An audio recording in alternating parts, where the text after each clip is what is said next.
The doctor said to us, look, it looks like it's either leukemia or it's aplastic anemia. You would want to hope it's leukemia because his chances of survival will be better. Because prior to this, and he was 6 years old, we had a normal, healthy, happy boy. And our other kids were well as well. The allopathic or traditional medical approach is, it doesn't matter what's happened, just go through the treatment and move forward. Our first thought is, well, hang on, we need to find the cause, because if we can possibly find the cause, potentially we could reverse this. We want to know why this happened to our son.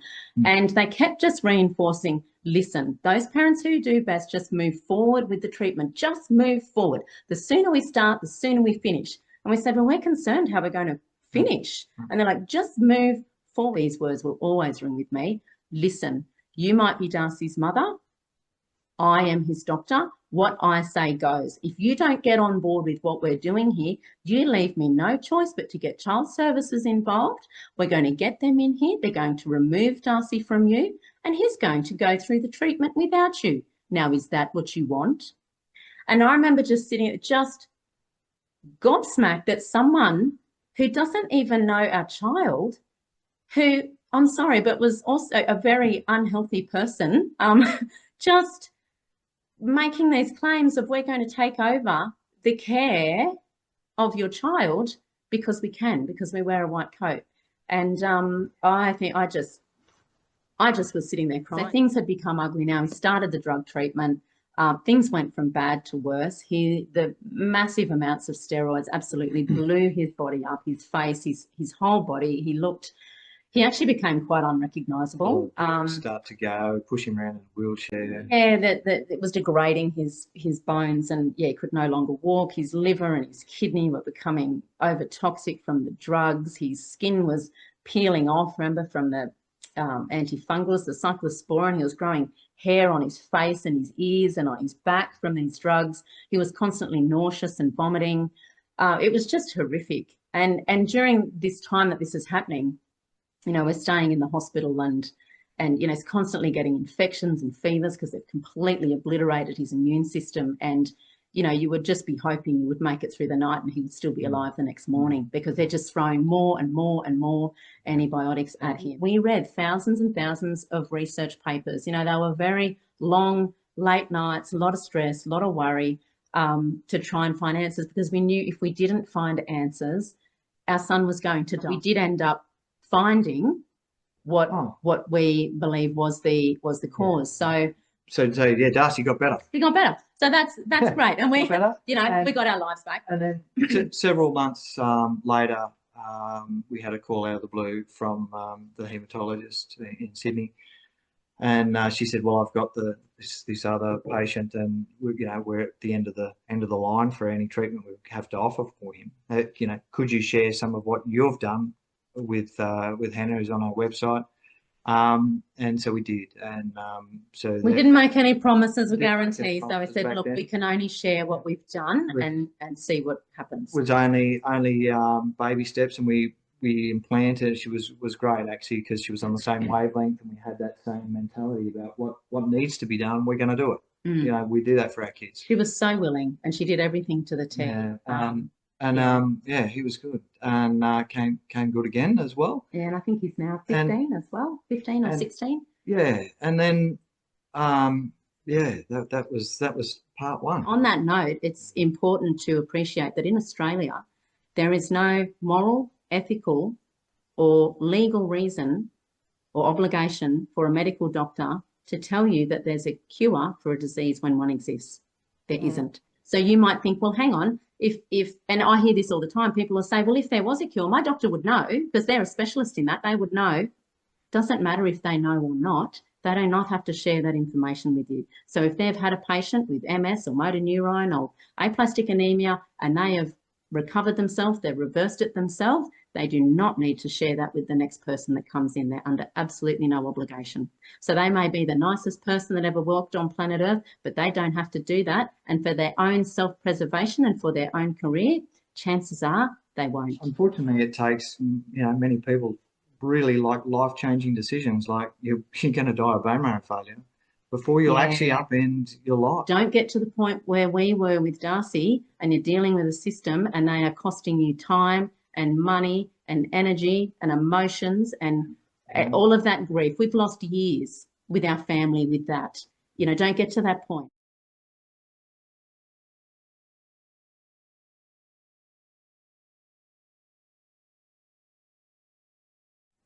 Well, hello everyone. Welcome back to Health Alliance Australia's podcast. My name is Jeannie Rose Angebartha, and today we are privileged to have Karli and Andy of macromedical.org. They specialise helping people in reversing chronic and degenerative mental and physical diseases, vaccine injury and other disorders through restoring their body's cellular biochemical processes and metabolic pathways. Their mission is to teach people about the fundamental connections between the soil, plant, animals and human health, and how to apply this knowledge to prevent and reverse pathways that cause chronic degenerative diseases by giving people the knowledge to correct deficiencies at a cellular level. Their lived experience as desperate parents seeking answers to heal their son, Darcy, from life-threatening aplastic anemia, which is a disease affecting the bone marrow, led them to develop a reversal protocol when conventional medicine couldn't and wouldn't. Both trained scientists who have studied in the fields of soil, plants, animals, genetics, nutrition, biochemistry, biology, physiology, engineering and education, graduates from the University of New England. Their unique blend of skills and knowledge, and through the power of love for their child, helped them to uncover incredible scientific truths, knowledge and wisdom concerning human diseases. Welcome, Karli and Andy. Thanks for coming today to share your knowledge and story. Thank you so much. It's such a privilege to be here. Yeah, thank you. It is really an incredible achievement what you've done. You know, like to heal your son of aplastic. I can't even say it. Anemia. Aplastic anemia, a fancy Latin word, really, which is what medical industry specialises in. But really, it means bone marrow failure. Yeah, it is funny. Over time, those things fade, but so many times when we go back and tell the story, people go, "Wow, like really?" And yeah, it's funny how over time things fade. The scars still remain, but yeah. It does, and at the time it was incredibly traumatic. It makes me teary thinking about it again, honestly. But yeah, I think if you want, do you want to talk about what severe aplastic anemia is? Yeah, I think so. I think it's important for people to know that how serious the disease is, because sometimes people think that, oh, you managed to fluke this, right? But what I want to share with the audience is not that just that you healed your son, but that you worked out the pathways of what actually went on with the disease in order to essentially as a template, as a roadmap for other people to heal. Because often when things are presented in the alternative health space, it's just like, oh, take this, take that. And as you know, as you were navigating through this space, you see a lot of information and you do a lot of different things that are very, very expensive, but you kind of don't really know what you're doing. You're just throwing everything at it. And sometimes you just throw everything and it works, but then you don't know what it is. Like which one was it? It's funny. One of the bone marrow being the most fundamental part of your body. Like, it's your immune system. It's actually the factory that makes your blood. It's, all your stem cells. So it's a fascinating, I'll call it an organ, but primary part of the body. And for everything to extend from that, or that being the ultimate indicator of your health, is has been a real, when you actually can feel that and grasp what that actually means, it just blows your mind. And I guess to break that down simply, so our bone marrow, 3 main cell lines. So we've got our red blood cells that it makes, which obviously is your red blood, your hemoglobin, and its role is to carry oxygen around the body. You've got your white blood cells, which is your immune system, so your neutrophils, eosinophils, basophils. Those are your defense mechanism, your army to attack and destroy things that come into your body, bacteria, virus, fungi, that sort of thing. So critical for your survival. And then you've got the platelets that it makes, and your platelets are there to block holes, if you like, to stop the body springing leaks. So if you cut yourself, it's the platelets that come there to stop you bleeding out. Now, when these things become critically low, so we go to the red blood cells, if your body's not making enough red blood cells to sustain life, obviously the colour's all going to drain out of your face. Your organs are not getting the oxygen needed to function. And this is where the anemia name comes in. So often people hear, oh, anemia, it must just be an iron deficiency. No, the body is absolutely drained of the life force, if you like. So, if somebody was to cut themselves severely and blood is pouring out, there's only a matter of moments before that person will bleed to death because they've run out of blood.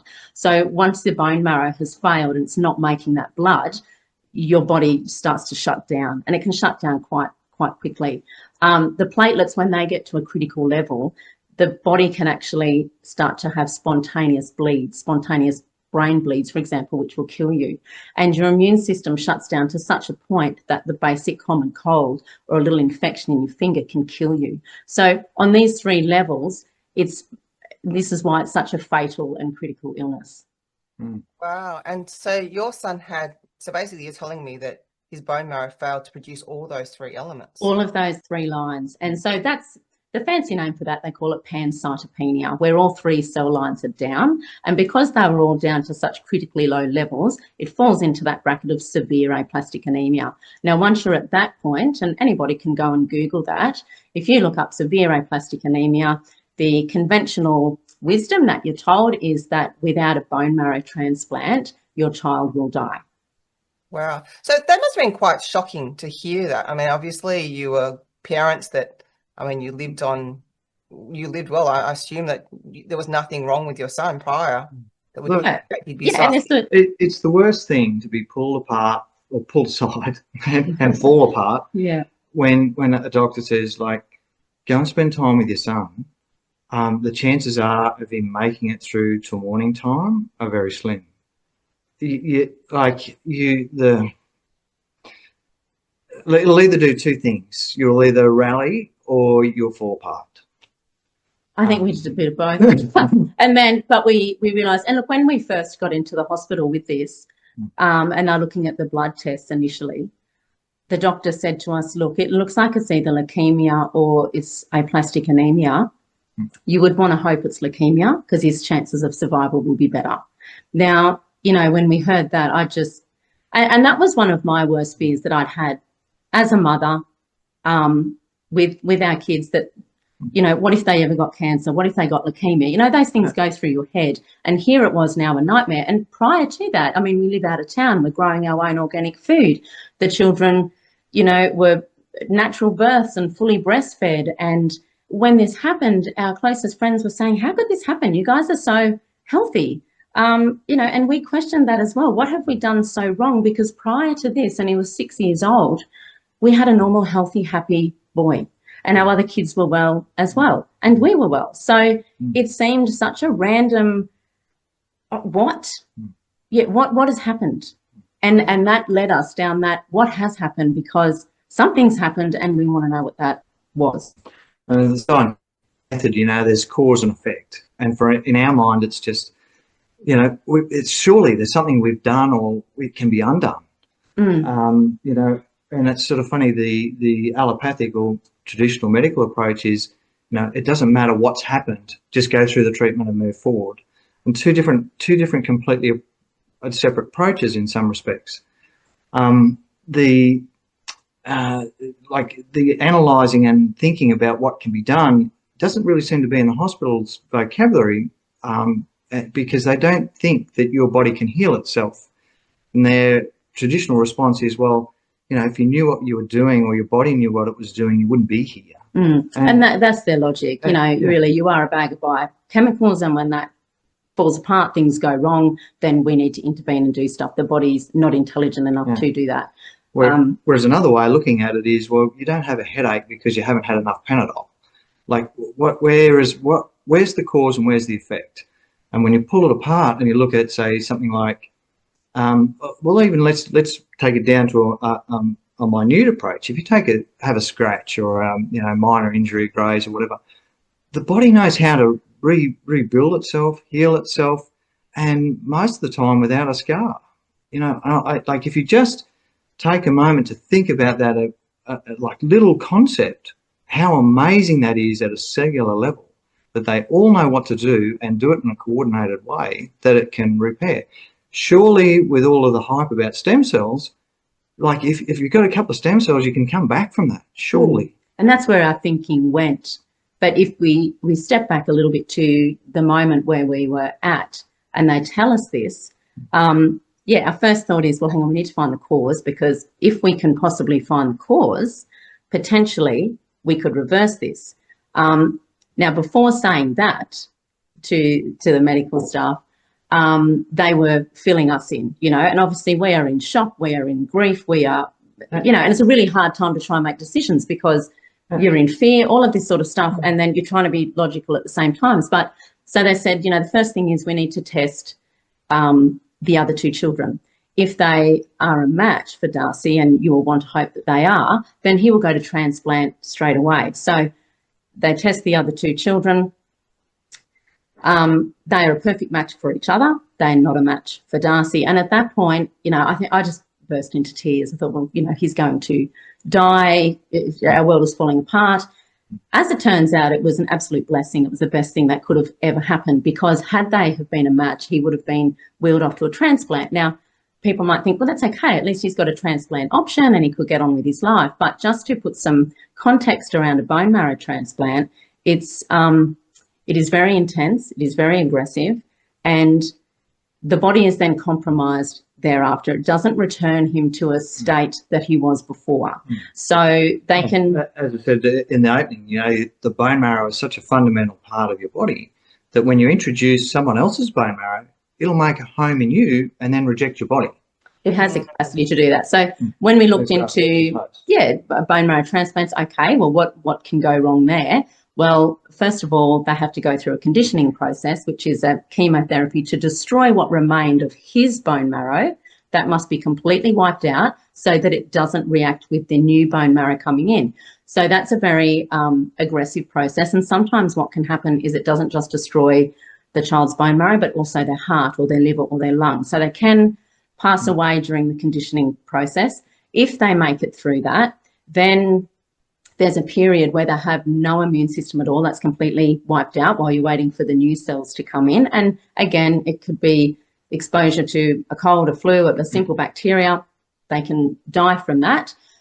If you get through that component and the cells come online and you start to make red blood cells, white blood cells and platelets, that's great. But because of the conditioning process, Darcy would have been left infertile. He would never have been able to have children. And then the side effects of the bone marrow transplant is they can develop leukemia, they can develop severe aplastic anemia, which already has, other forms of bone cancer. Graft versus host is the biggest thing, where the graft that comes in then tries to take over your body and attack your organs and shut them down. And then on top of that, he would have to take immunosuppressive drug therapy for the rest of his life to keep his own immune system down in an attempt not to reject the new marrow. Now, of course, doing that is problematic because your immune system is your best friend. Once you live your life in a suppressed immune system state, you open the door to any and every disease you can think of. And one of the most obvious ones there is cancer, because we constantly have cancer cells circulating in our body all the time. Our brain is scanning for those. And when our body finds them, our white blood cells, one of the strategies here is the neutrophils detect those and they inject hydrogen peroxide, which is oxygen, into those cancer cells and destroys them. That's one of their roles. So they're constantly fighting and destroying things that shouldn't be in the system. So you shut that system down, you're at chance of getting many other conditions. So there were just too many possible complications, and the procedure itself was life-threatening. So it wasn't ideal. And the funny thing, at the time, we didn't know any of that. So we've come from normal sort of jobs, teaching, professionals type jobs that aren't in the medical profession. And so we've had to learn, well, what is this language? Why is it a different language? What does this mean? And the biggest thing is allopathic. Latin. Myself in Latin. No, sorry, idiopathic. Oh, yeah, and we can get to that when we're talking about the actual causes. So when we sat down and we said, look, we want to know why this happened to our son. And they kept just reinforcing, listen, those parents who do best, just move forward with the treatment. Just move forward. The sooner we start, the sooner we finish. And we said, well, we're concerned how we're going to finish. And they're like, just move forward. And they kept saying, look, causes, it could be genetic, And they're like, genetic? No one on either side of our families has ever had this. We've never heard of it. So then they're doing all this gene testing, and then they're like, it's autoimmune, his body's just attacking itself. And we're like, well, why? It didn't used to. And then the other thing is, oh, it's just idiopathic. We're like, idio what? Yeah. And then, you look that up, oh, there's just no cause. And we said, well, that's It's a fancy word for no cause. no cause. And we just went, that just sounds ridiculous, because go back to basic scientific principles. For every action, there's an opposite but equal reaction. Now, if we've got a reaction of a bone marrow that was working that's now collapsed, there must be a pretty significant cause behind that. And if we can find that's what that might be, then we have the potential to perhaps go back the other way. Now, this is when things started getting ugly, okay, because they sit down, they tell us, transplant options, then find out our children aren't a match. And then they're like, oh, okay, then our next thing is we have to do the drug therapy. Yeah, and we're asking questions, and in their mind it's looking like delaying, but we're just going, it doesn't make sense. Yeah. Fundamentally, in our philosophy, it doesn't make sense. It didn't pass the scientific Smith test. It really didn't. So we were asking questions, and that got us offside. Because they just wanted us to just get on board, just do what we're telling you to do and move forward. It's a system. And when the machine comes up against something that the system doesn't cater for, it just doesn't like you. We're a thorn in the side. Yeah. And they'll do everything they can to protect the system, because it's a flow chart. It's you're in one end and out the other. In fact, it's really depressing in some respects, because when you actually ask them, well, where's the treatment? How do you know what the treatment is? And they whip out the flow chart. And you go, so our son's just reduced to one of these categories, and down the flow chart you go. But isn't he an individual? How does that take into account individual circumstances? And that didn't matter. And this is where we found they said to us, okay, so next step is then the immunosuppressive drug therapy as a form of management. Yeah, so, well, we get to that. So then we said, oh, well, hang on, what's this drug treatment? And their concept was, it's autoimmune, his body's attacking his bone marrow, that's what's not working. So what we're going to do is shut the immune system down. They had their pharmacist come and speak to us about this because of all of the side effects and toxicities of these drugs. So they use the cyclosporin and ATGAM, antibiotics, fungicides, high-dose steroids. The list went on. And we're sitting there listening to this pharmacist. And, of course, we've got cytotoxicity, cancers, all this list. I said, this is terrible. We already have a critically ill child, and then you're wanting to do this. So then we started questioning, well, where's your evidence that he actually has, that it's autoimmune, in that this could somehow potentially work? And the response was, we don't need any. No. And it just becomes a statistic. The probability of you getting well with this treatment is this. The probability of you getting well without treatment is that. And you're stuck in this system of probabilities and uncertainties. And in some respects, for anyone who's feeling coerced in the future and listening to this interview and going through that process, that's where you've got to drive your angle. Is that where do I become actually a person, a man or a woman in the system who is an individual and a statistic? How is this treatment actually tailored to my circumstances? And am I just accepting this on a probability? Now, what is your certainty that your treatment is going to be any better than mine or what I can come up with? And that's where we realised that none of that mattered. And so then when we heard all of this about all the side effects, we've gone, okay, actually, we're more interested in looking at the cause, because if we can find that, potentially we could reverse it. And that's why they stopped us. They said, look, it could take you 10 years to find a cause. And even if you do, it won't matter, because it's got nothing to do with it. It won't change the outcome. You need to understand his bone marrow has failed. It cannot regenerate. His only hope really is a transplant. So then, of course, they put the feelers out for a global, see if they can find a global match. But still, that even came with more problems than if it was a sibling match. So, they were really treating us, look, you're not understanding, you're not taking this seriously, you don't get what we're telling you. And we're trying to say, yeah, but why? And even, they had a lovely social worker there. He was lovely. But, I remember he sat me down and he said, look, you need to understand the doctors have told you that this can't be cured. Like you have to get on board with the treatment. And I kept saying, but it doesn't, there's no logic here. the basic scientific smell test, it's not cutting it. It's not right. It's fundamentally not right. So we said, look, in the animal industry where we've worked in farming and agriculture, said, look, you would look at the gut, you would look at nutrition, you would look at these basic foundations of the body first. We believe something's gone wrong here. We've got deficiencies, we've got toxicities. Let's look at that and see what we've got to work with. Now, of course, their eyes just absolutely rolled with that. And I remember the hematologist in our room, we're in the bedroom, Darcy's laying in bed, and she looks around at us and she goes, look at all your family. You're so healthy, as if it's got anything to do with nutrition. And we said, yeah, but look at our son. He's dying. So what we look like is not relevant to where he's at. And we said, we want some blood tests done. We want to be looking at nutritional status. That's where we want to start. Now, to kind of, I guess, sedate us a little bit, they've gone, okay, fine. We'll get a blood test. Fine. So they go away, they get the blood test done. Now, I can't remember off the top of my head how many things they were looking for, but in the allopathic system, it's not many. And to be honest, the levels are so low that they're looking for. And also, which we come to find out later on, using a blood test to look at an analysis of vitamins and minerals is really, really poor, because the blood's always trying to maintain homeostasis. It's always trying to keep levels. So it'll draw from organs, tissues, bones to keep a level constant reading in the blood. That's really, really important. So what they're finding in the blood is not relevant to what's happening in the cells in the bone marrow or the liver or the kidney or the lung. So it's really important for people to understand that. Or show a history. Or show a history. It doesn't do any of that. And so, of course, the blood tests come back and we're thinking, oh, this will be good. It'll show something. It'll have to.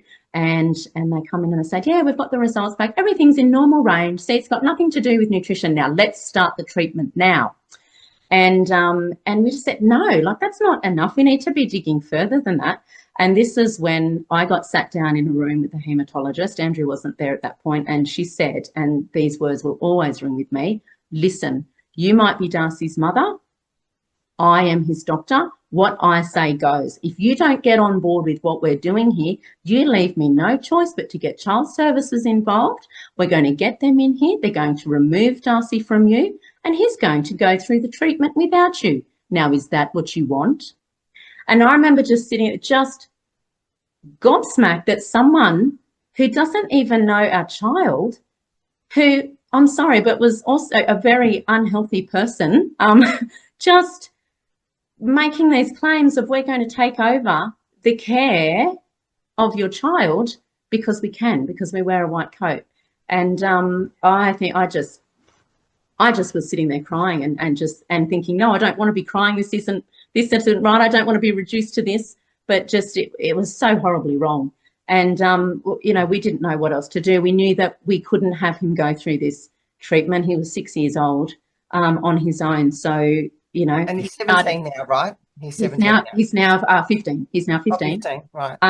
And so he began the treatment, I think, the next day. And this is where everything got worse. It was a real catalyst, but, you've got to then get your game on. You've got either two ways, either match them at their game or, you become a subject.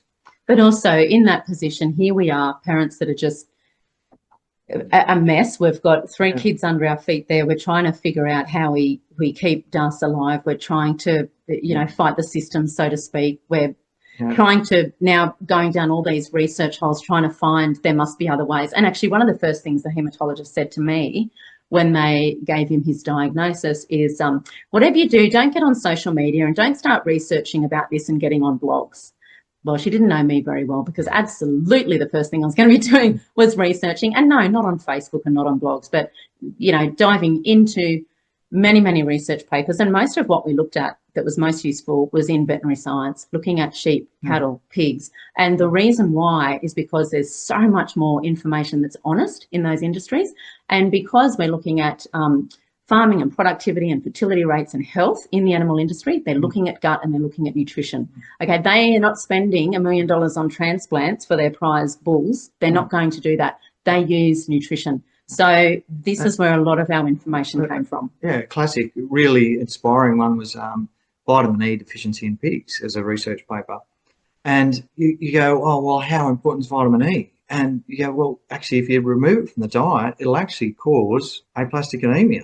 But it's reversible as soon as you add vitamin E back in the diet. And this is just, Don't fractionalize. I don't want to fractionalize it, but that was an experiment to prove a point. And that's what they do, is experiments. If we remove this, what happens? And if we put it back in, but when you take a blood test for vitamin E, for example, you're actually going to show the same level because of homeostasis up until the point you die, and then you go, oh, you died of vitamin E deficiency. Whoops. And that's the reality, that they can induce so many diseases that humans get, that they label them. They're already prevalent in the animal industry, or they've already been there, or they're called different names. So white muscle disease, which we can get in sheep, is called muscular dystrophy in humans, for example. They have many of the same diseases that are caused from nutritional deficiencies or toxicities, and they know that they can induce them, they can cause these diseases, Parkinson's, motor neurone, the list goes on, by removing certain nutrients from the diet, by putting certain toxicities into the diet, and then they know they can reverse them. So we know that this can happen. Why isn't it happening in the human industry? Now, of course, we know this because of big pharma, and it's a medical money-making machine, all of that, we know that. But for us dealing with Darcy at that time, we knew he wasn't sick because he didn't have access to this drug therapy and was missing, these horrific drugs in his diet. We knew that. But yeah, so things had become ugly now. He started the drug treatment. Things went from bad to worse. The massive amounts of steroids absolutely blew his body up, his face, his whole body. He actually became quite unrecognisable.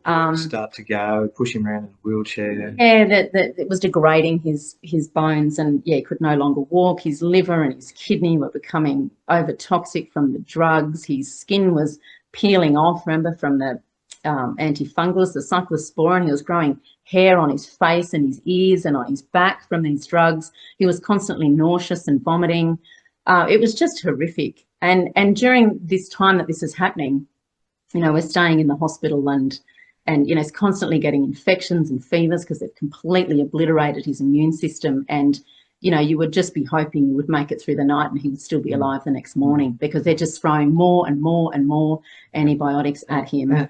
Yeah, the mentality of, you've got to get worse before you get better. Oh, it's ridiculous. A little bit, yeah, okay, we've got to suck it up a little bit, but not like that. No, it is very, very wrong. We just saw him going from bad to worse.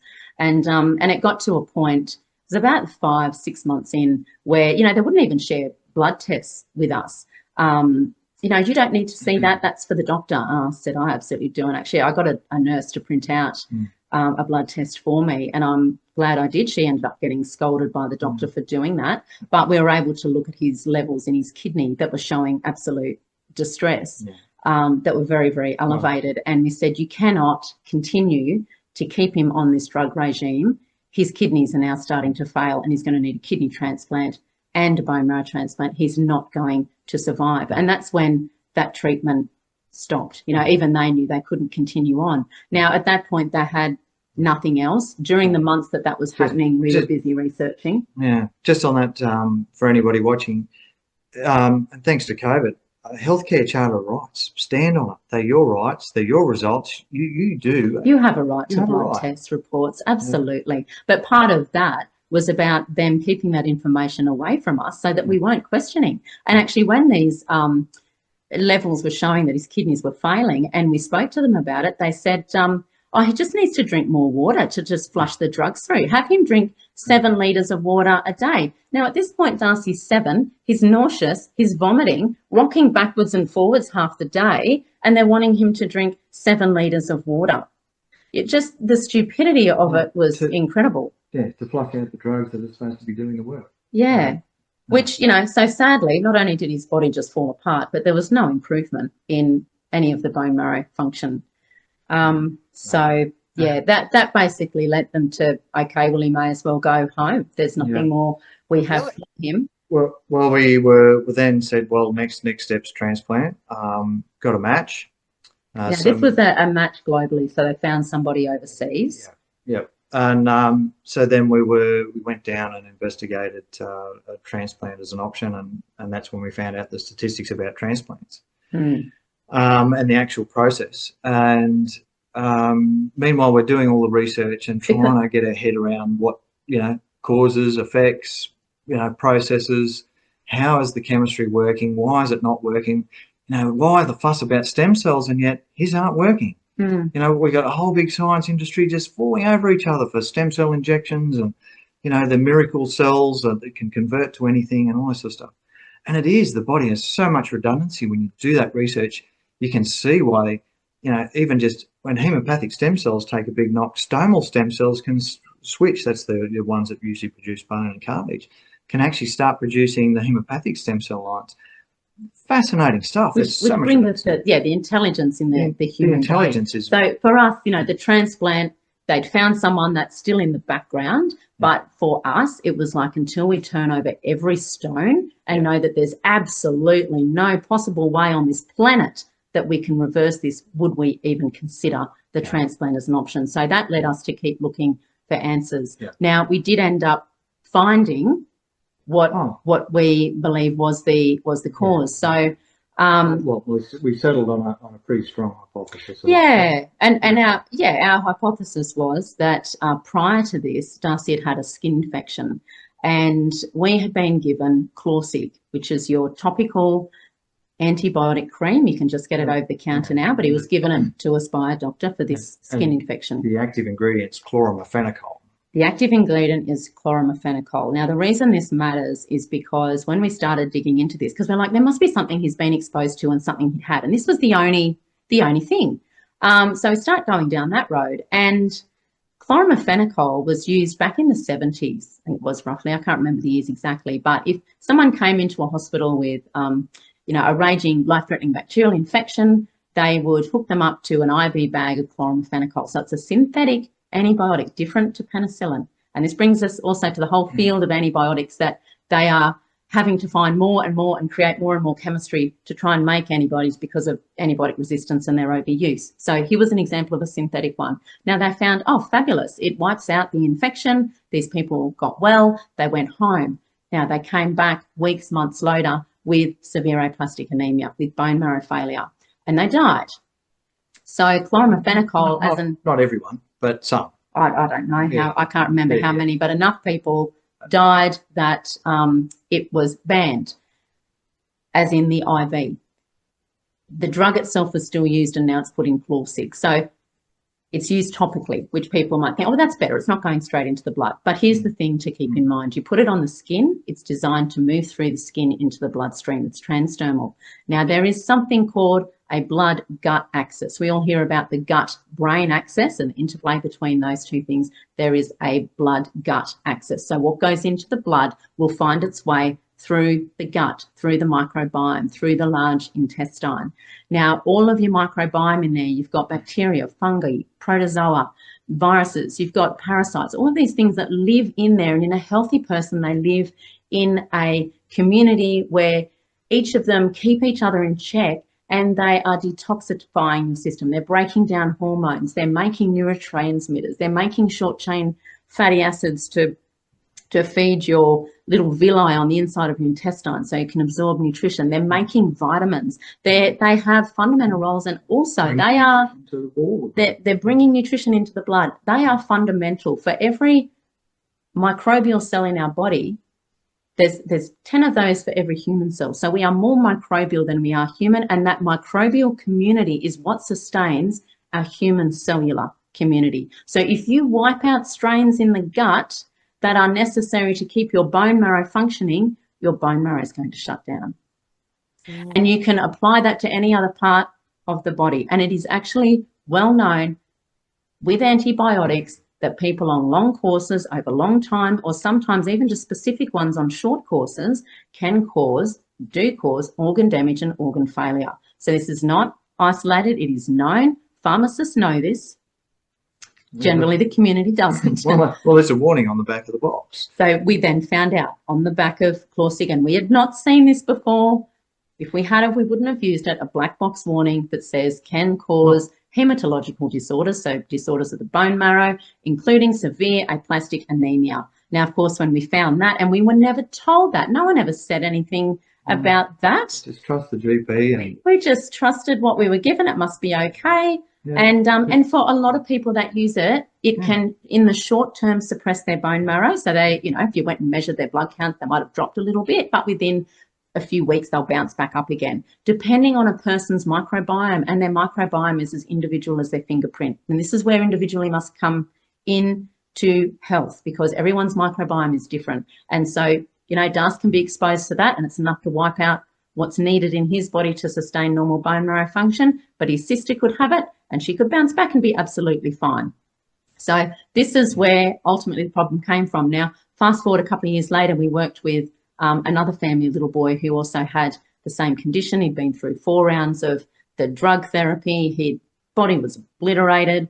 You can find his story on our website. And his mum also knew there must be something else. There has to be. And we worked with mum and the little boy, and he made a full recovery, and he's fine. Exposure to it as well. That was the point. He'd had exposure to Clausig as well. So, and when we, found this and we presented it to the doctors and said, well, look, we are very certain this has had a major player with this. And they just went, no, he wouldn't have had enough. That wouldn't have caused it. We had more research papers saying, do you know what? It's actually not dose specific. Whether you're presented with a small amount or a large amount, it can still cause that. Here's more research papers. Nothing ever happened with that. And trying to get it reported in the system, in the hospital system, this adverse drug reaction system. They weren't They interested. don't, and we know history has shown also that adverse reactions are not well reported. Not at all. And I mean, there was our classic example there. And still their comeback was, well, it doesn't matter anyway, because we've still got to move forward with the treatment.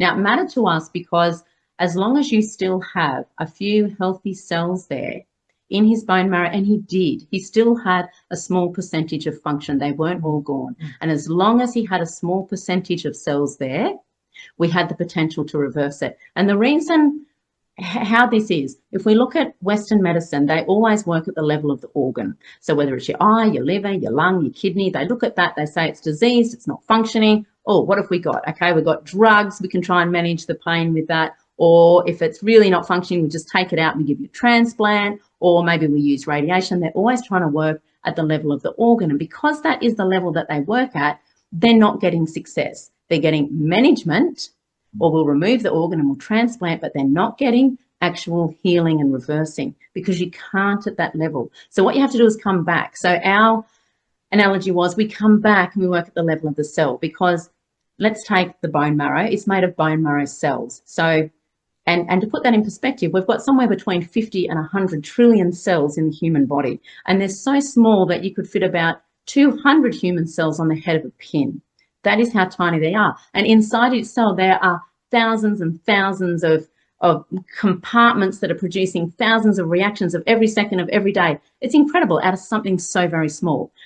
But if the cell is getting what it needs and it's healthy, then those cells will grow and multiply, and that will make tissue. That will make healthy bone marrow tissue. That keeps growing and dividing, and we make the organ. And that's true whether you want to talk about eye cells, breast cells, kidney cells, liver cells, heart cells. If you get it right at the cellular level for any organ, you can regenerate it. And that's where our focus had to be. So what is it that all cells need? And that's the level that we work at. Because then you've got capacity. Because cells are turning over all the time, they're dying and they're turning over, we just need to get online new healthy cells and give them the capacity to grow and flourish. And we know from So the you took him home. You took him home, and then what happened after that? How did you? I mean, they've just totally wrecked his health. Oh, he was destroyed. So now we've got a destroyed child on top of the original problem of the bone marrow. So now they've made it worse. Yeah, the system had us, in order to, because things are pretty critical, and they can see that in some respects they wanted to use the same machine and the same testing. So they had us running from Tamworth to Newcastle for months. every once a week, every month.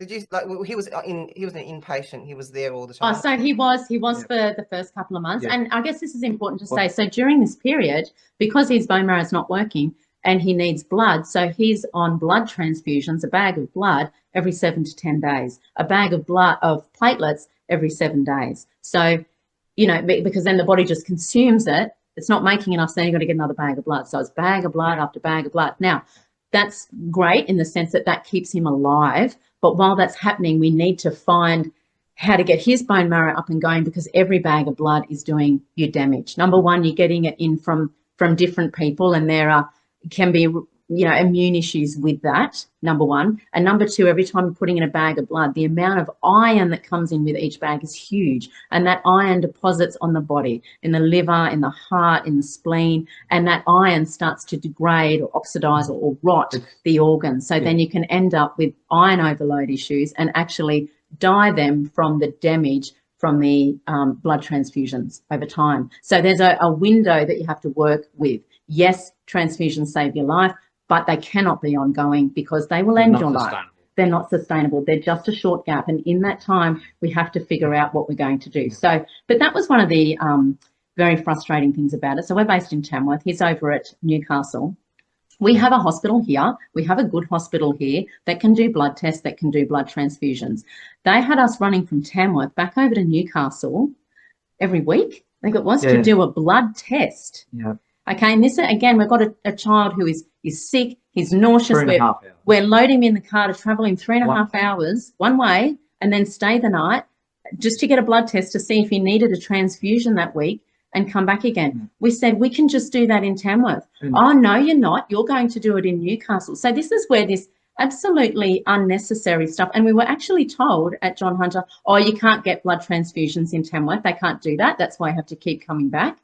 Yeah, just little drip-fed little misnomers that just keep you guessing. You know, how does this system work? Why? You know, I'm trying to do the right thing. We're trying to be good guardians. We're trying to cooperate. You know, or parents, and they've got you in the guardian category, and they're there's this struggle really to try and not only manage a system but manage someone's health. It just does your head in. This was the thing, because we were tied to them, because he needed the blood and platelet transfusions to stay alive, so he needed to be in the system, but we didn't want their drug therapy. Yeah, they got the toys, so you've got to play a little bit nice. But then they didn't like us because we didn't want to get on board, even though they forced us and we were there and everything's falling apart. That relationship had been soured, so everything's ugly. Yeah, well, there was a meeting eventually between us and the specialists, and we asked for a copy of those minutes at the end, and basically we found that what they had written was so biased that painted us in and blatant fabrication, that we had refused treatments, that we had to paint us in a light. And thank goodness from our professional background, you know, we know when we have a meeting is get the copy of the minutes, and you reread those minutes, and then you make your changes, and that makes the official record. And we're so lucky that we did that, because their record basically had us painted as negligent. Absolutely negligent. So they said in their record that we were refusing antibiotics. We never did. And that we'd refused blood transfusions. We never did. We questioned the drug treatment and if there was a better way. And even though we didn't want to do it, we still went forward and did it. But the lies were awful. Yeah, and the main thing, if anyone has to go through it, is if you have a meeting, get the minutes. What's one of the last things you're thinking of while you're and I was thinking, this doesn't matter, but it mattered. Yeah, absolutely. And so get the minutes meetings.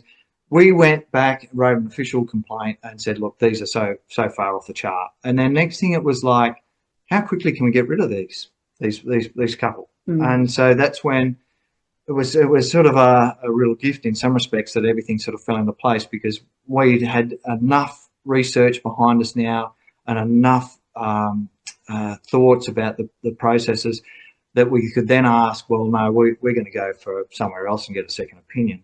Once again, healthcare charter rights, everybody, it's your right to a second opinion. Which we did ask for in the first place, because this was the thing. When they first told us about his illness, they tell us, oh, look, what he's got is very, very rare. It's like 1 in a million people that get this. Now, that's not even true. We found out later. But they make you feel like, it's a very special thing. It's a very unique thing. And when we said to them, well, hang on, since it's so rare and it's 1 in a million, why aren't we talking to other hospitals? Why aren't we getting other people involved? And this is this very life-threatening condition.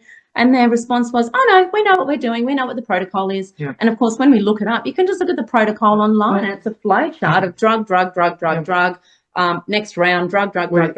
We even got in touch with the actual guy who invented the protocol, who is the guru for aplastic anemia. In the US. In the US, Neil Young, like, well, not the musician, of course, but anyway, and he says, well, yes, that's all we have. That's what what we have. to do. We have nothing new. There is nothing new in the pipeline. That's it.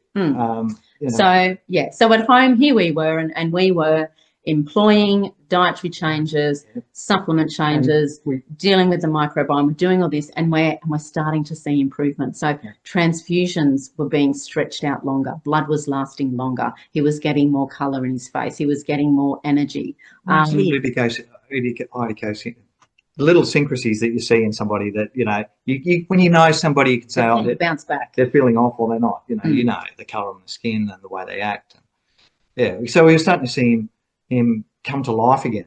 And so by the time we actually went down and got our second opinion, we turned up. On the improve. Yeah, it was on the improve, and we turned up with big wad of papers, with research papers saying, look, this is where we think we're at, and this is our hypothesis. Anyway, she said, lovely lady there, and bless her, she was forward thinking enough to know that she didn't know it all. And open. She didn't have anything else to offer. All she could do was more rounds of the same thing that had led Darcy nowhere. And actually, on that point, when the doctor said at the end, when Darcy came off this treatment, they labelled him as a non-responder. He's a non-responder, as though he had failed this test, rather than actually looking at themselves and their treatment and going, we didn't tailor that to him. We don't know what he needs. We've got it wrong. This isn't the right treatment for this child. He's termed the non-responder. It's his fault. It's his fault. That's your problem, his problem. It was great when we got this other opinion, and she basically said, look, I'm hearing you. Keep doing what you're doing. I'm interested. And if he goes downhill from here, obviously I'll have to step in. Our thought was, no, he's not going to go downhill. He's going to continue to go uphill. And he did. And within months he had recovered, and he, his beautiful colour back and beautiful pink lips and his energy back and back to school. And, it was amazing. Not that anything was done with that information. No one come back and said, oh, wow, he's actually still alive. What did you do? We could use this for other people. No. We didn't expect that would happen because we know how the model works. But I think it's really important at this point for people to appreciate the power that the body has and to look at it. There were a lot of tremendous complexities behind what we were researching and what we were looking at. And to be honest, we read thousands and thousands of research papers. They were very long, late nights, a lot of stress, a lot of worry. To try and find answers, because we knew if we didn't find answers, our son was going to die. So tremendous motivation there to do that. But what we've wanted to do through Macro Medical is take that information and present it simply to people. We were fortunate we had scientific backgrounds that we could read these research and medical papers and have a fairly good understanding of the language, because it's scientific based. There are a lot of words in those papers that the average Joe would go, well, what does even that mean? We had some background in there for interpretation and understanding of that, which was a real blessing. So what we've wanted to do is go, right, well, if based on all of this information, how can we look at this as just a mum and dad, grandpa approach of what everyday people can do to prevent chronic degenerative disease, to reverse chronic degenerative disease? Because Western medicine, allopathic medicine, it's great with trauma. You've got a broken leg, you've got a snake bite, you've been in a car accident, fabulous. That is their wheelhouse. There is a completely different thinking, understanding and knowledge of the body that's needed with chronic degenerative diseases, because at the end of the day, they are lifestyle diseases. They reflect what we put on our body and in our body, and it is all within our control. But when you go into the medical system and they tell you, oh, it's genetic, well, that means I can't do anything about it. It's autoimmune. My body's just stupid. It's attacking itself. There's nothing I can do. Or it's idiopathic. There's no cause. It takes all of your power away. And when you're told you've got this condition, there is no cure, you're just going to have to manage it, and there's chances are you're going to get more conditions as a result. People are left just hopeless. They feel hopeless. And what we want to tell people is don't feel hopeless. Have a knowing that at a cellular level, your body is highly intelligent. It grew itself all by itself from a single cell. Anything that can do that already has the template and the blueprint there to regenerate itself when things go wrong. So then people say, well, if it can do that, why doesn't it? Because as we go through life, there are barriers and limitations that come into play that prevent that process from occurring. So we have to identify what is it that's got in the way that's preventing my body's natural intelligence from healing itself. And that's what we find out. And it's actually not that difficult to do. And it's different for different people, but generically the body breaks down the same. So, you know, someone might say, well, that's fine. You know, he has bone marrow failure, but I've got MS, or my mum's got dementia, or my husband's got diabetes, or my child's got ADHD. Doesn't matter. Don't get hooked on the label, the diagnosis that you've been given. Okay, the diagnoses are more about health insurance, Medicare, and drugs that you're going to be prescribed. They actually don't help you and won't help you. System labels. System labels. It won't actually help you heal your body. So understand the body breaks down generically. It always is going to stem from the gut, the microbiome. What imbalances have we got going on there? Then, is our gut leaking? And this is fundamental because people need to understand we've got we've got a stomach, we've got our small intestine, we've got our large intestine. Now, the small intestine is where the home of everything's really happening. Well, I suppose we go soil to cell. Well, soil to cell. Well, we'll come back to the nutrition, I think, but I just want to make that point about how this happens for everyone is when the gut, and when I'm talking about the gut, I'm talking about the small intestine, breaks down. The small intestine is a tube. Okay, it's a tube. On one side, you've got the food that's coming in. Okay, like your liquid food from your stomach's coming in there. On the other side is your bloodstream. Now, the important thing here for everyone to understand is your blood is meant to be clean. Your blood is always meant to be clean. Once that starts to get dirty, contaminated, toxic, and deficient, now the door's open to any disease that you can possibly think of. So what's going to make the blood dirty? There's only three ways that things can get into the blood. Number one, you inject them in. Number two, you put on something topical that's transdermal and has a capacity to go into the bloodstream. And number three, which is the biggest, the most important part, is what we are eating. So any of those things that come in from what we're eating, they come in and that can damage that tube that separates the food from the blood. Once that tube starts to get holes in it, it perforates, and this is where leaky gut comes in, then bits of bacteria, bits of undigested food particles, toxins that bacteria and fungi and overgrowths in the gut can present will start to leak into the bloodstream. Now, once we've got that, the whole immune system gets involved, blood starts to clot, it starts to thicken, we get sugars that move in there as well, it gets sticky, it starts to damage blood vessels, we get the immune system comes in to try and clot that or shield that or deal with it, that gets thrown into organs. Now, the body's, seeing that that's something that was foreign and I need to attack it, and now it's stuck in the thyroid, so now I'm going to start attacking the thyroid. I'm really simplifying it here, but what I'm hoping that I get through is that when our blood gets dirty, this is where diseases begin, okay? It's not because you've just had bad luck and, it's some genetic thing that your great-great-grandfather had. It all stems from the gut. So a big part with Darcy's healing is how do we change diet so we can heal and seal that gut. So removing offending foods from the diet. It can be gluten, it can be dairy. For someone, it might be cucumber, it might be potato, it might be an eggplant. You need to identify those things. You can have overgrowths in the small intestine. We hear about SIBO and IMO. These are overgrowths of your normal bacteria. They get out of proportion because of diet, because of sluggishness of bowel movements, because of dominance of hormones. Candida, methogenic overgrowth, that toxicity in there leaks out into the bloodstream, damages the gut wall. So there's a number of ways that this can happen, but we have to get the microbiome right. We have to heal and seal that gut.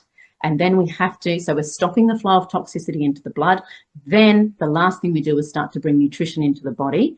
And I guess that's where we need to talk about nutrition. We'll finish up where, Darcy got better. He got better. So that's great. And we got our lives back. And then several months later, we had a call out of the blue from the haematologist in Sydney. And she said, well, I've got this other patient and we're at the end of the line for any treatment we have to offer for him.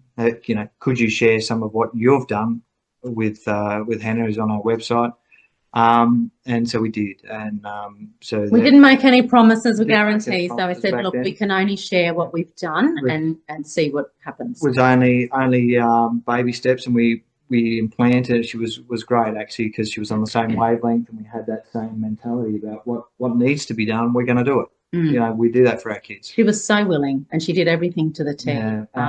Yeah, he was good, and came good again as well. Yeah, and I think he's now 15 as well, 15 or 16. Yeah, and then that was part one. But can I It's just crazy, isn't it, how simple things are? That well, simple it can changes, be and really. it becomes quite I mean, there's complexities to it, but that when you share to people what you've done, and they can figure out what is wrong with their particular situation.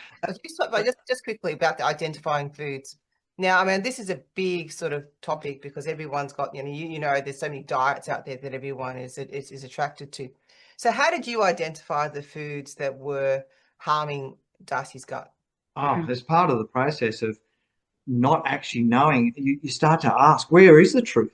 What is Really, true and what's there's not? so much stuff. So we unplugged everything. We said, right, let's start at day one. And get away from preconceived ideas. Preconceived Okay, so I used to work as an agronomist, so soil plant scientist, where we did trials on wheat and oats and barley, and grown up eating bread and love Baker's Delight and all of that. And I would be that person that would stroll down the aisles at Woolies to the gluten-free section and roll my eyes and just go, oh, this is such a load of whatever. Okay, that was me back then. Okay, I'm very sorry for my former self.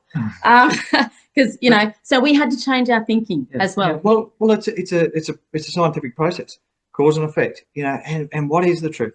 When you go through eating, well, is the air I'm breathing good? Is the water I'm drinking good? It's 3 minutes without air. So that's how important air is. If you're breathing crappy air, it's got a major impact.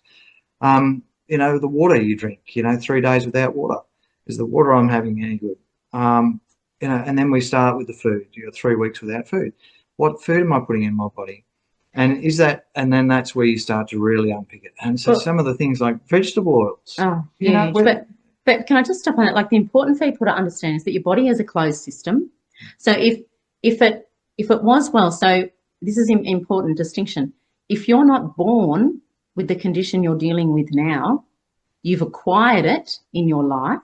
So something has changed. If you're not born with it, there is the capacity there to reverse it. It's really important people understand that. But because it is a closed system, it has to come down to something you're putting in your mouth or putting on your body or injecting in your skin. Something's created a change. You need to identify what that is. So yes, with dust, first thing we started looking at was gluten. And actually we went to let's open this up as well. When we were first looking for answers, we're down at John Hunter, and we're going to naturopaths and functional medicine people and kinesiology and reflexology and iridology and acupuncture and you name it, crystals and energy healing, and we've just everything, look, and all of those things had something to offer. Okay, but unfortunately none of them were the answer.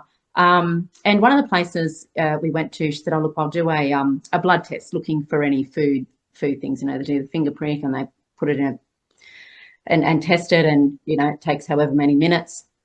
And she comes back and goes, oh no, he doesn't have any allergies or problems with anything. He can eat. And that was looking at gluten and dairy and eggs and all the common. And we just shook our heads and went, that can't be right, because there's something here that's not working. And so we'd done enough of our own research then, particularly with gluten, to appreciate it's not about being a celiac. Now, yes, obviously there's celiacs there, and that's an immediate reaction when somebody has gluten, and they end up in all sorts of pain and problems. But with gluten, the way it is today, how it's bred, and I know this from working in the industry, it has been very much hybridized or strengthened, so to speak, the gluten in our wheat for a couple of reasons. One is gluten is the protein. So the more protein we can get in wheat and barley and oats and rye, the better it is as a food source for animals, particularly because we're after higher protein.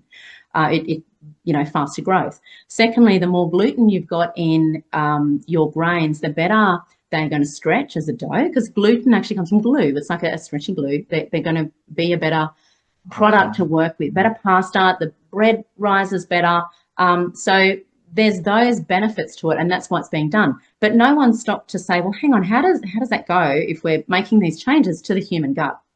And what we found out is it's become very, very difficult to digest, very difficult. So protein is a chain of amino acids together. So think of a pearl necklace, okay? And each one of those little pearls is an amino acid. And depending what that protein is, whether it's an egg or it's milk or it's beans or it's meat, it's a different chain of amino acids put together. Now, when your body consumes that food, the whole point of the digestive process is to take a large item, so whether it be an apple, a hamburger, something like that, your macronutrients, and your body breaks that down into the micronutrients, into the vitamins, the minerals, the amino acids, and the essential fatty acids. And it does that so that at the level of the small intestine, your little villi in there, which your little looks like a shaggy rug, okay, or even like coral, they're the parts of the small intestine that is doing the absorption of the nutrition into the bloodstream. That's the way stuff is meant to get in. It's not meant to go through holes and through the back door. It's meant to go in through the villi and then into the bloodstream, but also via the liver, because the liver vets what the body needs. Now, if the digestive system cannot break that protein down properly, it breaks it into chunks. So we've got chunks of the pearl necklace. Now, they're called peptides. Okay, and this can happen to things other than just gluten, but gluten's notorious for it. Now, those peptides, they're floating around, they're in the small intestine. They can start to, via contact, cause problems with the villi. They can aggravate it, a bit like poison ivy, but they also are these large molecules then that can slip into as well the bloodstream as a peptide, okay, not an amino acid. Now, the problem is with that, because you've got leaky gut, because the gluten and vegetable oils and toxins from microbes, they're all causing this gut to leak. Now it's got holes in it. Then these peptides, glutinous peptides, can move in. Now, when the brain is constantly scanning the blood for intruders, because your blood's your immune system there, and it's seeing these peptides go in, peptides to the body signify life. Some sort of foreign life has got into my system. Okay, and this is where then the immune system gets on board. It tries to wrap itself around these invaders, and that's what they call a circulating immune complex. That gets in the bloodstream, and then the body has to try and get rid of that because it's clogging up the blood and it's slowing the flow. Because remember, the blood's trying to maintain itself to be flowing, liquid, and not with junk in it. And so what it does is it throws that junk out to get it out so the blood can keep flowing. The blood needs to be getting oxygen and nutrition to the cells to keep them going and removing waste. So it can't be caught up with dealing with junk. So it throws that junk out. Now, that junk lands in your connective tissue. It lands in your thyroid. It lands in your bone marrow. It lands in your liver. It can land in these places, and then this is what can then create that attack. So it's not that the immune system's turned on itself and it's doing something really stupid. The immune system's doing exactly what it's supposed to do. It's identified an invader in the blood. It's trying to attack it and remove it. It's doing what it's meant to do. And this is where, in the medical, mainstream wisdom, their idea is your immune system's gone nuts, it's gone haywire, we're going to shut it down. We're going to use steroids, we're going to use antidepressants, we're going to shut it down so that your body can try and keep existing at some level with your autoimmune disease. And it's terrible because obviously now we've shut down the immune system. You open the door to all of these other conditions. And of course, those drugs themselves then create problems with your connective tissue, with your liver, with your kidney, and so on. So yeah, back to gluten. So it rubs out that gut lining, creates holes, then gets into the blood, causes further problems. So it's a big problem. And it's not something, people will say, oh, well, I've had a celiac test. It's not about celiac. Yeah. No one benefits from gluten. And that brings us to the second thing where people say, oh, but I need the nutrition that's coming in from the gluten. I've heard that oats and wheat and barley and rye, they're all good for me, and I need the nutrition. So I want to kill that medical myth right now. The way that we grow our foods in this country is it's large scale, it's commercial, and we're both coming from farming backgrounds here.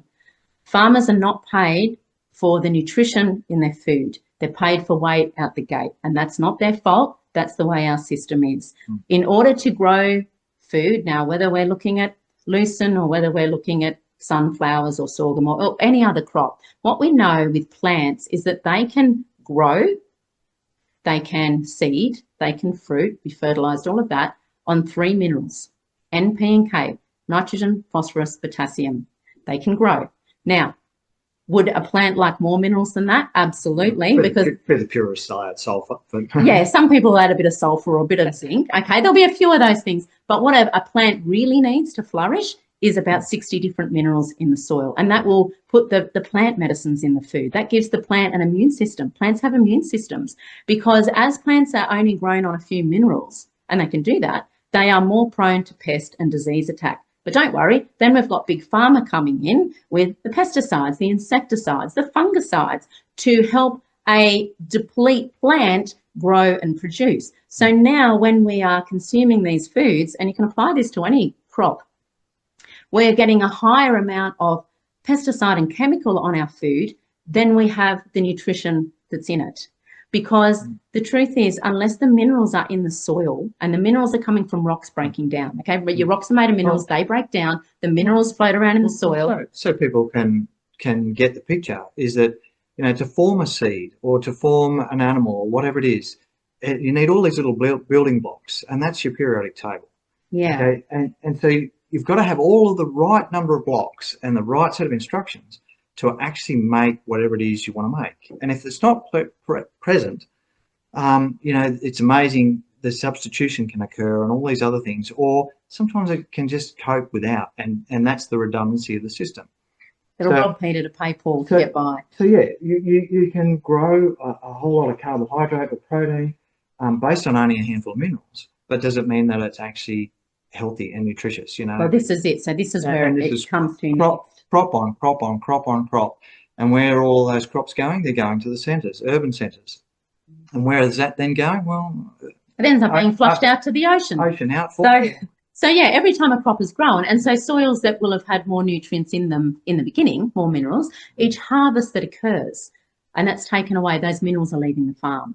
But what's not happening is those same minerals aren't being reapplied. So over the years, there might have been 20, 30, 40 different minerals that are being removed, but only each time we're putting 3 or 4 back. So you can see this deficiency occurs. Now, a plant can't have minerals in it if those minerals weren't in the soil. So we've got the minerals in the soil now, but you've also got to have the microbes in the soil, because microbes actually digest those rock minerals into a form, another form, that plants can then absorb. So if we muck up the microbiome of the soil, even if the nutrients are in it, the minerals are in it, the plant still can't access it. Now, this is very interesting because it works the same for humans. The nutrients that we bring in, we need our microbes to actually help break those down. Our microbes create certain vitamins and things for us. But one thing we cannot make is minerals. We cannot make those. A plant cannot make them. An animal cannot make them. So if you're growing apple trees, you're growing apples on a soil that's only getting 3 or 4 minerals, there can only be 3 or 4 minerals in those apples. So this is where, when you come into the world of nutrition, and you'll hear people say, and this was interesting actually, when we first started talking about nutrition and diet at John Hunter, they said, oh, well, we'll send you to our dietitian, hospital dietitian or hospital nutritionist. You know, lovely girl, you know, just eat from the food pyramid, eat your colours, rainbow of colours on your plate, and you'll get everything you need. Now, okay, except we'd been doing that. And also we know our soils are deficient. So you can't just make a claim that I'm going to get all the selenium I need from eating Brazil nuts, or I'm going to get all the zinc I need from eating pumpkin seeds. That's only possible if those minerals are in the soil. So as farming continues in this country and globally, and minerals are not put on the soil, our food is only going to get more and more deficient, because the plant can't make the minerals. Now, the plant uses those minerals, if they're available then, to make vitamins and amino acids and fatty acids. They use them, the sunshine, the water, all of that comes together, okay, and the medicinal components, the phytochemicals, plant chemicals that are in them that are good for us. The plant can do all that, but it must rely on the minerals being in the soil in the first place, and the microbes being there to enable the plant to get the minerals. So, you know, when people start talking vegan, or whether you eat meat or whatever, it doesn't really matter, because if the minerals aren't in the plants that the animals are eating, the animals aren't going to have them either. And farmers also know this, because that's why they give their animals salt blocks, okay? Salt blocks full of minerals, okay? We've also got our human medical system saying, don't eat salt, so salt's bad for you, you'll get high blood pressure. You won't find a farmer trying to kick his cattle away from his salt block because he's worried about high blood pressure. It's not a thing. We need to be getting the minerals in. So, and this is why we knew with DAS that we've got to get the minerals in, but there's no point doing that until you heal and seal the gut, because if there's leaks in there, And if the microbiome's not right, even if you're supplementing, what we're doing, we're putting it in the North Pole, it's coming out the South Pole, and this is where you get the terminology, you're making expensive wee. Well, that is true if you're not absorbing. So you're not what you eat, you are what you absorb, and you have to have your ducks in a row to make sure you are actually absorbing. Anything that might be there. Anything that might be there. Yeah. So yeah. So earlier on you asked about the food journey and uncovering it.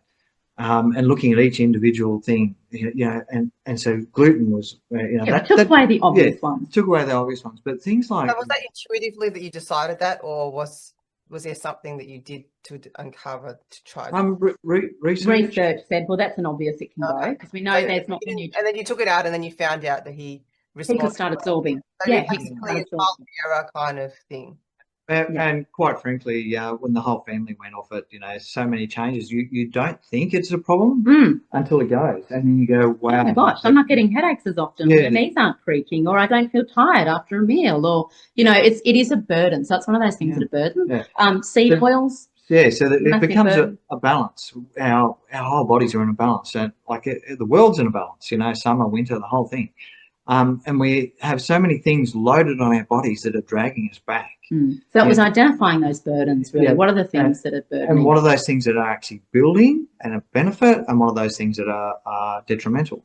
And, we live in such a fascinating time where, a little bit of discomfort, you can take a supplement that your body produces, say like glutathione, for example, which can be really beneficial to get you over a hump where you're falling down a hole. And I don't want to fractional, don't everybody run out and buy glutathione, because it's not, your body makes it. We don't want to fractionalise. This is a really important thing. It never comes down to just one or two or three minerals that are missing. You need to provide the whole slew, because they all work together. Yeah, it can be a part of a program that can take some load off the body while you correct the other things to help you get over that hump and on an upward spiral instead of downward spiral in health, and restore that balance. But major contributors, we've been fed such a lie, like so vegetable oils, for example. Seed oils, highly oxidative. Any oil that comes from a plant except MCT, or coconut oil cold. And if we can explain that, okay, if you want to go out and eat some canola seeds, or eat some sunflower seeds, or some flax seeds, that's fine. Knock yourself out. That's great. The oil inside those seeds is trapped inside a protective layer. There's vitamin E in there at the same time, and it's sealed, and it's fine to consume like that. The problem is when it's produced commercially, they crush all these seeds out, they extract the oil out.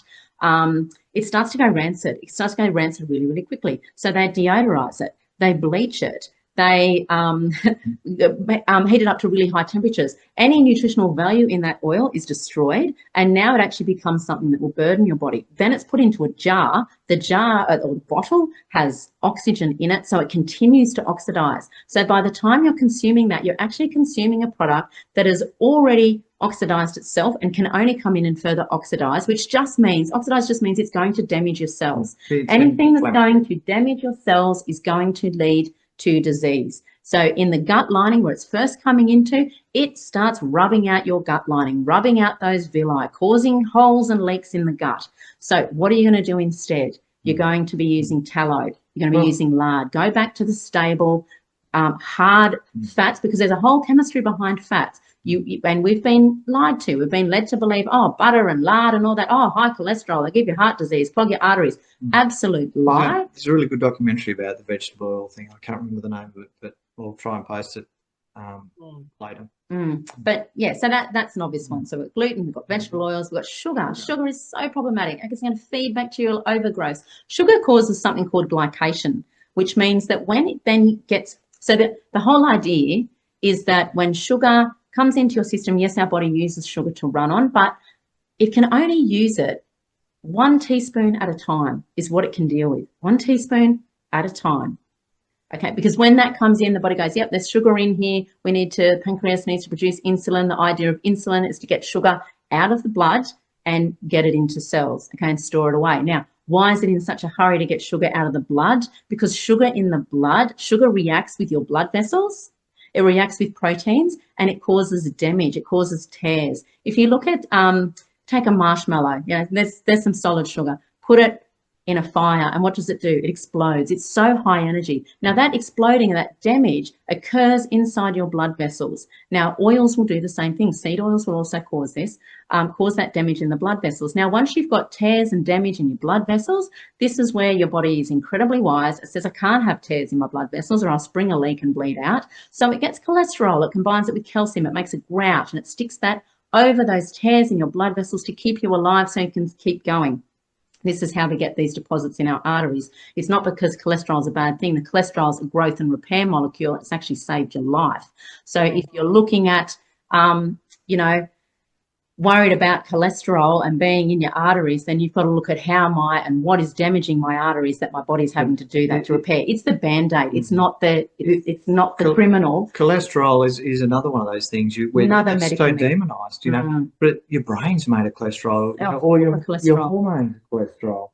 A lot of vitamins are synthesized with the use of cholesterol. All your hormones, your steroid hormones are based on cholesterol. Your nerves, all your nerves are wrapped in cholesterol. Your cholesterol is so important to the human body that your liver makes about 80% of it. You need to be bringing the rest in your diet, which is really important because plants don't make cholesterol. This is what separates plants from animals. Plants can't move, they can't think. They don't have cholesterol in them. Humans, animals, we do.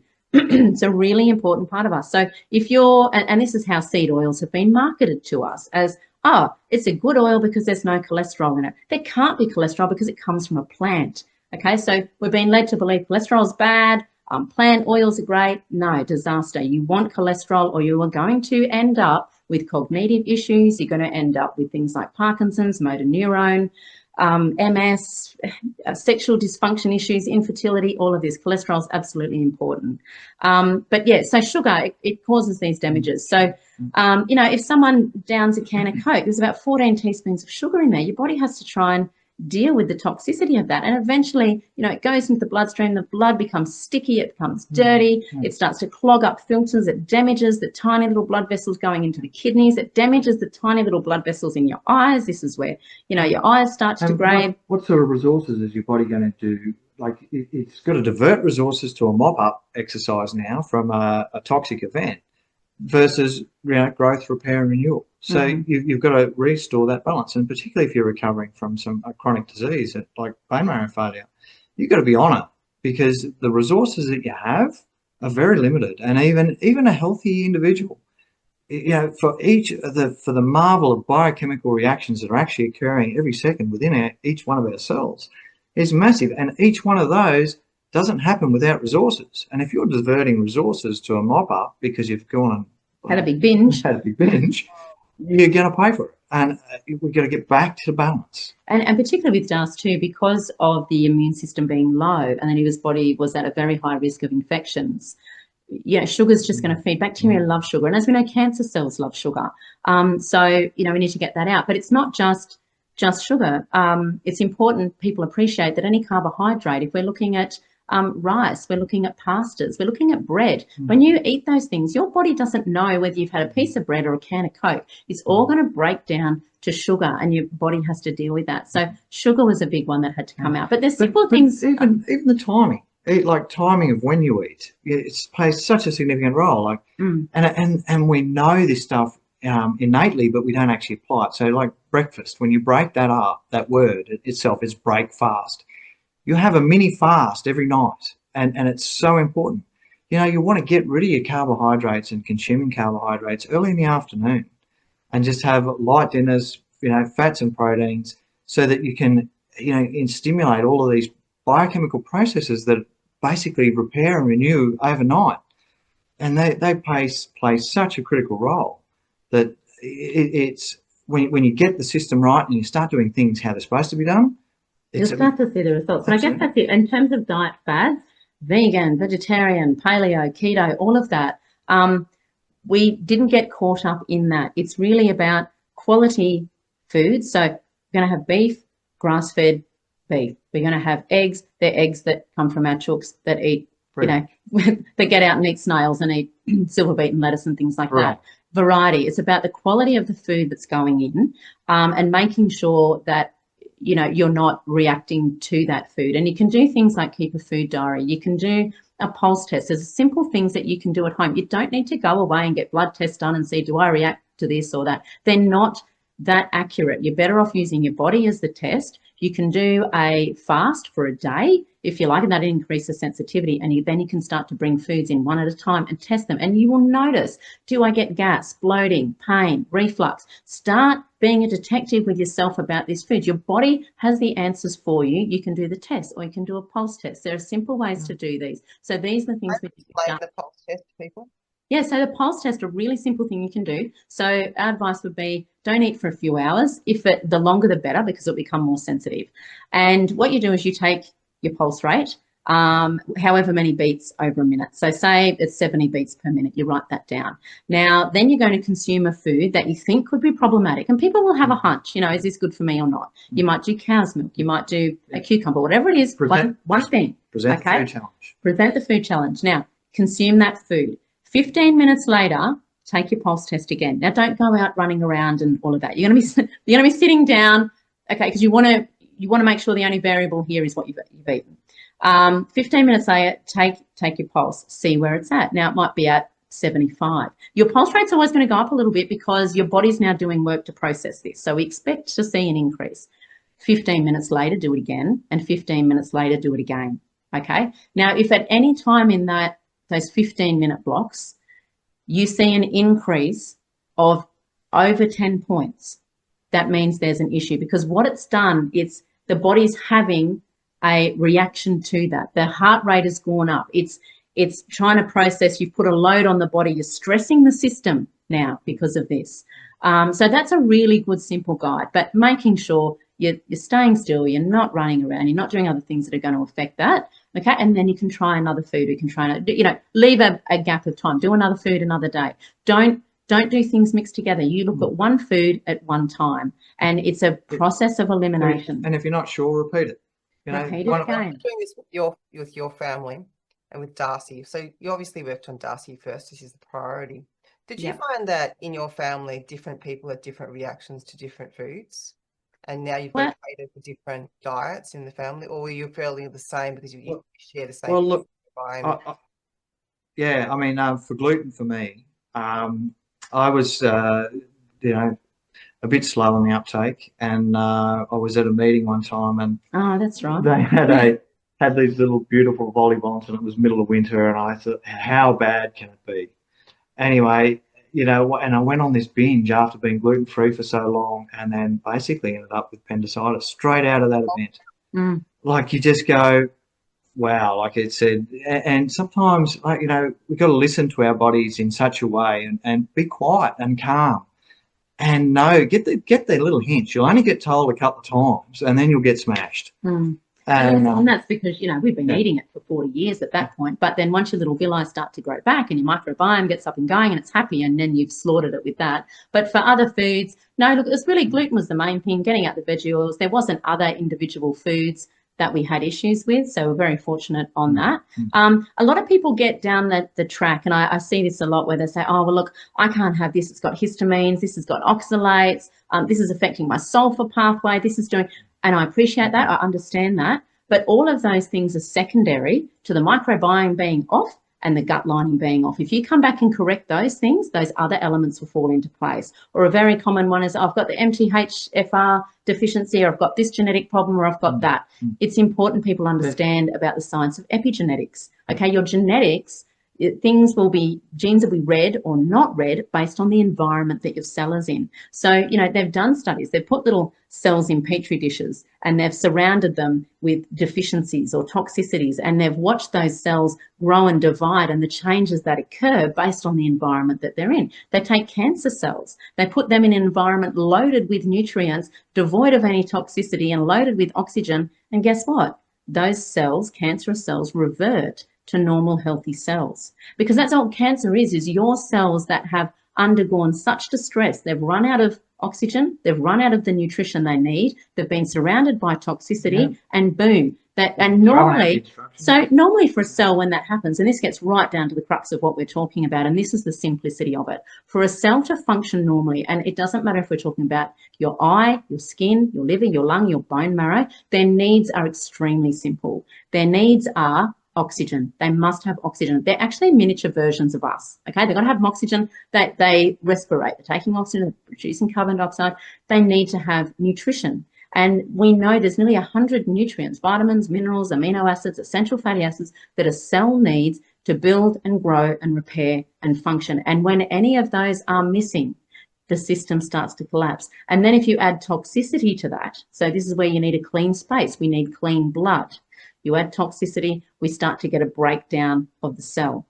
Now, when you might have an area, it could be breast tissue, it could be liver tissue, lung tissue, where some of the cells are not getting what they need to function properly, they will start to get diseased. And the body has a process called apoptosis, where it is spontaneous cell destruction. So it knows these cells aren't right. They shouldn't keep growing and dividing. They're sick. And so they will explode and die. Now, when that happens, though, the contents in the cell is quite acid. That acidity is now going to leak into the bloodstream. And then what the body does is try to wall that area off, because you've got sick and diseased and dying cells exploding. And this is where we start to get the inflammation is coming around, because the body's trying to protect the other cells around it from the toxicity of them also exploding and dying. Now, when this is happening on a very small level, we're only talking a few cells, you're not even going to notice it. You're not going to get any pain. The body will sort of clean that up and get the resources there and repair it. When this starts happening on a large basis, we're talking millions of cells now are here getting involved. This is where, okay, now our kidney's starting to die.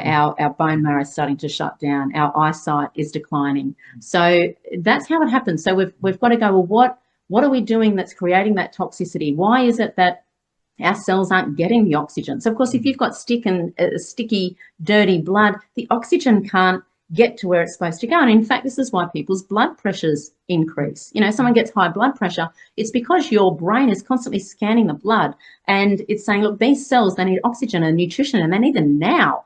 And because the blood has less of it in it, the heart has to pump faster to get more delivered to the cells so they can get what they need. So it turns the pressure up to deliver that. Now you go to your doctor and they say, oh, you've got high blood pressure. We need to bring that back down. They're not looking at why. They're just, oh, that's off the scale. We need to give you something. And so they can give you drugs. Now, those drugs can work by, number one, poisoning your heart tissue. That's how a lot of them work. They poison the heart so the heart can't pump as hard. So if we turn the volume back on the heart and it's going to pump less often, by default, we've dropped the pressure. Okay, that's a win. Or we can force the blood vessels to dilate. That'll also drop the pressure. That's a win. But what about the body at a cellular level? It's still not getting the oxygen it needs. It's not getting the nutrition it needs. It can't get rid of the waste.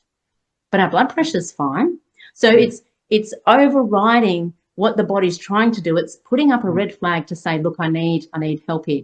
One of a simple way that people can help reduce blood pressure is slow, deep, rhythmic breathing. And that might sound really, really simple, but when you can get more oxygen into the blood, not only will it help alkalize the blood, but that will get the oxygen there that the heart will say thank you, and it can reduce the capacity that it's pumping. So there's all these sorts of little things, we talk about that in relationship to sugar, in relationship to veggie oils, all these sorts of things, but it's about understanding these pathways and how they work.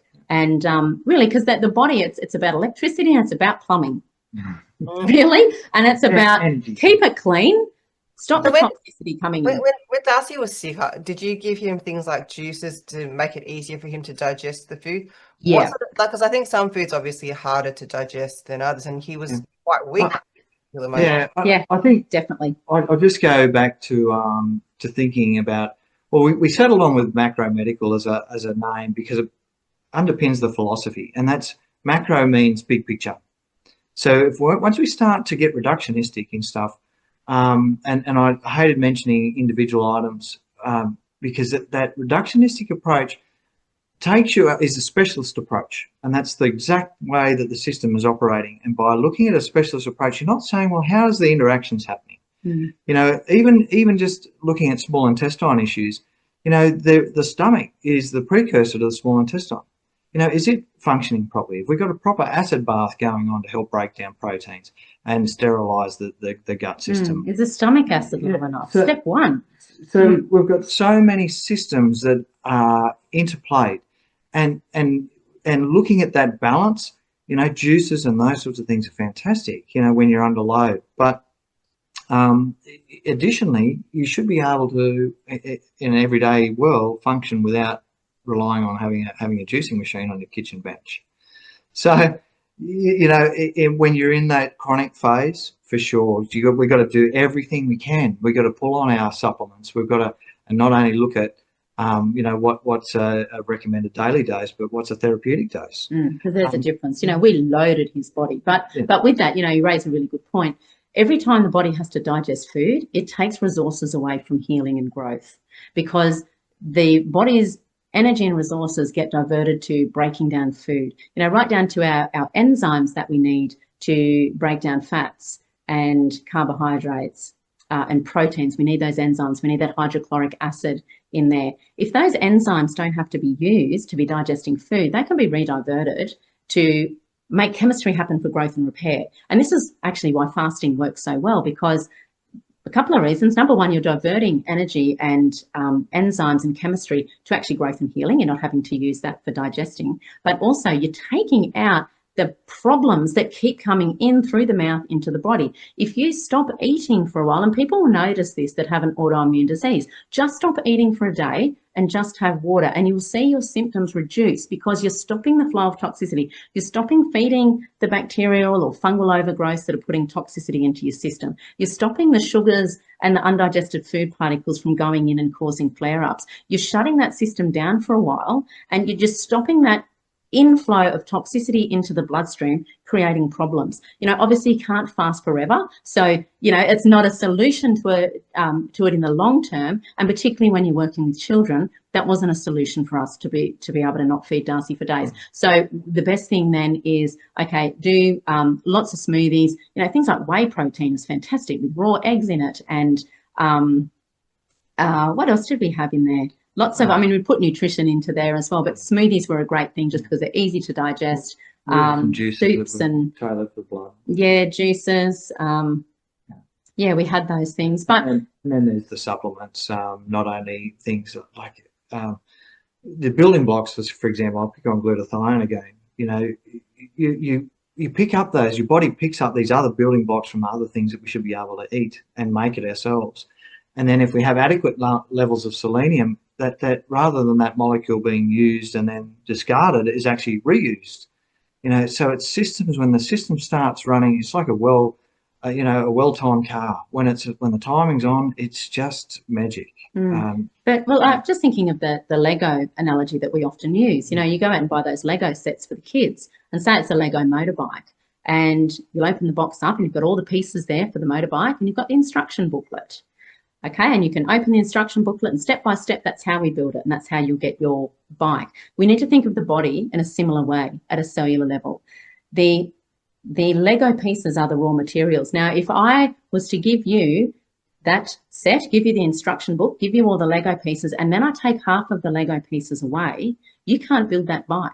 Not because you are silly, you don't have the intelligence, you don't know how. You've still got the instructions. You've got the instructions, but you don't have the raw material. And this is where our cells are struggling for the majority of people, because the instructions are already there. They're innate. We are born with them. It's a intelligence around us, and our cells are incredible. They have intelligence to a field outside of us. We can change the biochemistry in our blood by our thoughts. And you might think, well, that sounds a bit woo-woo, but think about if I said, go and stand up in front of 1,000 people, you're about to go and give a speech on a topic you know nothing about, you're going to freak out. You're going to have butterflies in your stomach, your cortisol and adrenaline is going to be going. Just because of a thought, you have automatically changed your chemistry. So this can happen, all the time. So the intelligence is there, is what I want to say. Your body has already got 90% of the work done for your healing, for your regeneration. It's 90% done.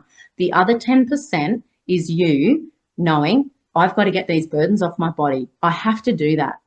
And I have to bring in the building blocks. You do that, take the burdens off and bring in the building blocks, and watch the miraculous nature of your body at a cellular level to start working again. It is absolutely incredible. And we've seen it time and time again. And that willingness too, that drive to want to get better and not be condemned to your own diagnosis. Sorry if you've got this far into the interview and you love your diagnosis and you live by it. But if you want to leave it in the waiting room and just get on with life and move away, you've got to be prepared to say, well, I'm not the disease. The disease is not me. Mm.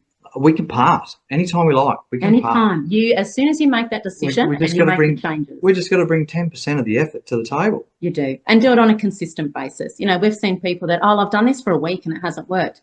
No, it's not going to take a week. Your body may have been breaking down for the last 6 years. Hey, It's going to take you 6 months. It took you 9 months to grow. Yeah. So you've got to be realistic with that. It's not the pill for the ill mentality. And a lot of it, you know, we've been indoctrinated with that. You've got this problem, just take this pill. Yeah. No, it's something you have to have a knowing that your body has the capacity to do this. And then with that knowing, bring along the willingness. If you can do that, the world's your oyster, and you can see tremendous things happen, and it's wonderful. We have had the privilege of seeing that not only with Darcy, but with lots of other people as well, and it's absolutely tremendous. Not really surprised by it anymore, to be honest, because, you know, once you do this, but our biggest hope for people is to know you have the power to be your own health authority. That's the biggest thing we want people to understand, because when you don't know how your body works, you're a sucker for the next vaccine, the next drug trial, the next wonder drug, then supporting the next foundation that's coming out to support the next disease.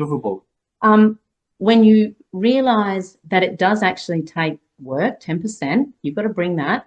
When you realise that, you can see, you know, if you end up in a hospital, or a friend that ends up in a hospital, and, you know, the doctor wants to take your gallbladder out.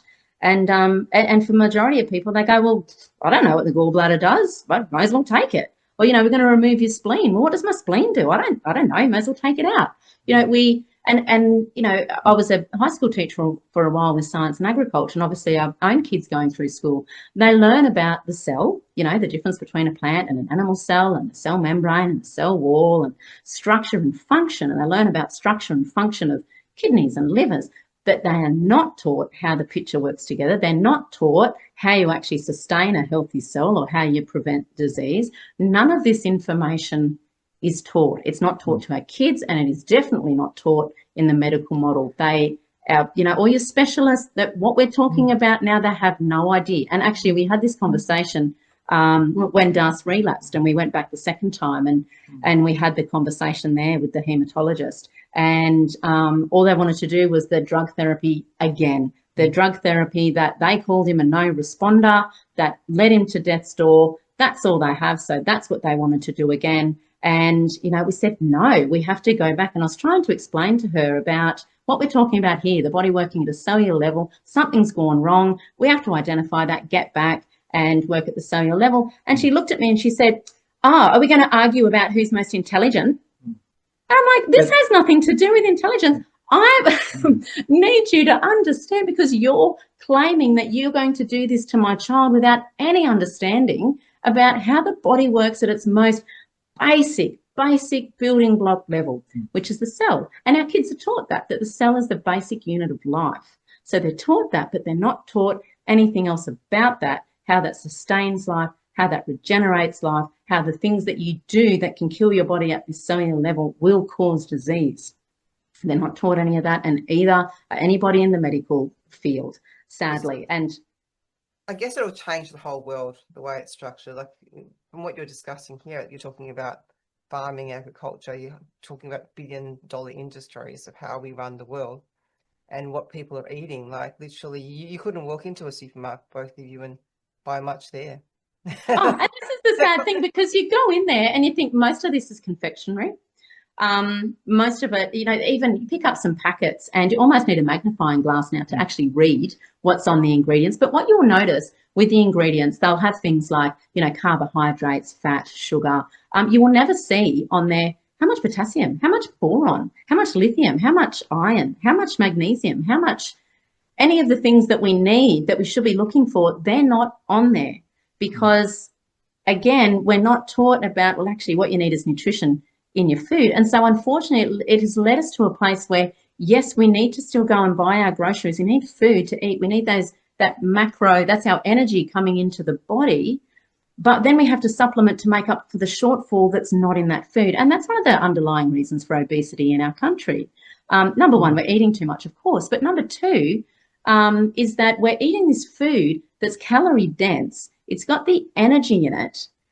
But when we consume it, because it's lacking the chemistry, and that chemistry is actually needed to turn that energy that comes in from the hamburger into components to grow and run your body. But when the vitamins and minerals aren't there, that food just comes in and then it's stored as fat on people's butts and tummies, and it's not mobilized. It's not mobilized. And then because people are not getting the nutrition in their food, their brain goes, you know, they'll eat something. Oh, I still haven't got the selenium. I haven't got the magnesium. I haven't got, and so the brain's still searching for the nutrition it needs. So they keep eating, but they're still not getting the nutrition, and so they're getting fat up. A really simple thing is look at refined table salt. You have some of that, and then you have a high quality salt with the minerals in it. The difference is just like cheese and chalk, you know. And so did you supplement him with salt as well? Did you find that was an issue? Oh, well, you can use Celtic salt. There's not quite the level that we needed in that. We turf out any manufactured type products and get back to the basics. But here's an interesting thing on salt. So the salt that you buy in the shops, your table salt. Now, when you actually find blocks of salt, the word salary, our income actually comes from the word salt. Way back when people used to trade salt, it was so valuable because of the minerals in it. People would trade their wives or various things. Of salt, okay, and then that's when people started getting paid. They were paid in salt, and that's where salary comes from. People can look that up. So it's that important, and it's important because it has the minerals in it, and people have known for a long time it's the minerals that sustain life, that keep disease away. Now, in the animal industry, we're still using salt blocks and putting minerals in those. But for the human industry, they take the salt, they sleuth off all those other minerals that we need and just leave the sodium and the chloride, and then they add some additives and anti-caking agents and whatnot, and that's what humans get. The stuff that's actually sleuthed off, that's going into the animal industry. They can have that instead. So, you know, you're just being robbed at every corner. So the supermarket, yes, it's tricky. We look at the fruits, the veggies, try and get good cuts of meat. The basic stuff where, you know, if people can just keep out processed and ultra processed food, because a lot of these foods that people are consuming, they're actually costing your body more than anything that it's getting from it. So you'll hear a lot of people say, well, just eat in moderation. Just, you know, a bit of everything's fine. Unfortunately, it's not, because our food line has been so corrupted, and we know pharmaceutical companies own a lot of the food companies now as well. Okay, and there's a reason for that, and a lot of supplement companies, absolutely. So you've got to be careful there. So they've got the finger in the pie everywhere, and you know, for a lot of foods there are artificial colours, flavours, preservatives, biocides. If you're eating a food that doesn't go off the 6 or 12 months, it means there's preservatives in there that are stopping bacteria or life from growing. So when you consume that food, what's that doing to your microbiome? It's stopping those things as well. So, you know, nitrates in meat, processed meat, disaster for gut microbiomes and your thyroid. And you have to become a detective at the shops as well. And it's frustrating because you think, I just want to go in here and get some good food. You look at the fruit and veggies, you know it's all been sprayed unless you can get organic. It can be frustrating. But we try to, you know, there's plenty of substitutes that we can do. Yeah. Once you get into a habit, it's a breeze. You know, just getting back to some basics and knowing how to put those basics into play in everyday life. And I mean, well, look, for us too as well, we grow a lot of our own food. We grow that organically and grass-fed beef. So we're very fortunate on that. But you know, you have access, get organic where you can. Now, organic doesn't mean you're going to get all the minerals in there, but there's a chance you're going to get more and absent of the chemicals in there. So, you know, we will look for as much organic. Some of the organic stuff is similar prices, particularly when you're looking at canned things or jarred things, as other stuff, some not. So, you know, we use discretion there, but try and, you know, support those industries and move back to that, because that was the normal way food was meant to be organic. That's how things were growing. We need to get back to that. So, yeah, you need to use caution. Well, obviously, we don't go out and you know, entertain ourselves with the corporate swill. We don't go to Macca's and KFC, and we don't, you know, we might, you know, if we're out, we'll get some sushi, or we'll, you know, we'll take. Can we talk about Darcy's relapse? Because you learned something through that. And I think what people have to understand is we're in this sort of ever-evolving world of toxic, you know, soup that we're living in. And so we're all learning through this whole process. And I think you learned, I don't see it as a failure. I think it really stepped you up another notch of what you learned about health when Darcy relapsed, which was over, like, he's been fine for what, 15, 16 months? Yes, it's a couple of years. He was 12, he's now 15. Yeah. So, So yeah. but did relapse. That was also obviously a side effect of some of the treatment. Oh, absolutely. And so, look, this was just horrific. It was something we always worried about because one of the major side effects of the drug therapy he was forced through was relapses. And, you know, and when they told us that in the beginning, we said, what's the point of doing it? You know, it's known to cause relapses. It's clearly not the solution. So it was something, you know, we knew was possible but hoped would never come. Now, that did happen. We end up down in John Hunter, and then the whole nightmare begins again. So even though they were aware that, you know, they told him he was a non-responder last time, the treatment hadn't happened, that hadn't been successful, that we had actually recovered him ourselves and we'd worked with another child and recovered him as well, that meant diddly squat, absolutely nothing. And actually when he was in an ICU, and this is where they put the pressure on as well, can I say, as mum and dad's in the system, you know, I would be there by myself quite a bit of the time with Das. I wouldn't leave him. And rather than one doctor or one person coming into the room, 3 or 4 or 5 of them would come in as a group, you know. And so all of a sudden there's this power balance already. You know, you're scared, you're worried for your child, and then they come in as a group and start hassling you. And when he was in ICU, they come in and they wanted to do a bone marrow biopsy to confirm his diagnosis. Well, I said, look, the blood test's already showing. We know what this is. It's a relapse. We know what he's got. Spare him the pain. He doesn't need the biopsy because it is a painful process. Anyway, so she leaves. She gets another doctor to come in. Oh, why don't you want to do the biopsy? You know, and they paint you out to be some sort of, you're negligent, you're not taking this seriously. And again, I said, look, he's in ICU. He's got enough to deal with. Just leave him alone for now. We know what we're dealing with. He doesn't need the extra stress. Then they get another person to come and talk to me and talk down to me as though I've got some sort of problem because I'm not complying. Look, and in the end, and sadly, I said, fine, just do it. And so they come in and they do it. And you know, of course, it just tells us what we already know. But then, you know, this is where the haematologist comes back and she says, right, so we need to talk about Darcy's treatment moving forward. And I said, yeah, so we need to go back to the gut, look at this at a cellular level, do what we did last time. No, that's where we're going to disagree, isn't it? I said, what do you mean? Well, we're going to do the drug therapy again. I said, no, we're not. I said, because she wasn't there the last time, you know, the 5 years earlier. And I said, no, go and have a look at his records. You guys labelled him as a non-responder. It destroyed him. We had to take him home and fix him up. You're not doing that again. Yeah, so that's where we're going to have a disagreement, isn't it? So it was not listening to anything. And that's when I tried to explain to her about the cellular level. And then it becomes this. System says go to step 2. Hang on, you can't. So let me keep going. Absolutely. And here in my mind, I'm thinking, look, it won't be as bad this time because they'll realise that we did get him well. And of course, one of them did actually say to me, well, if you had got him better, then this wouldn't have happened, would it?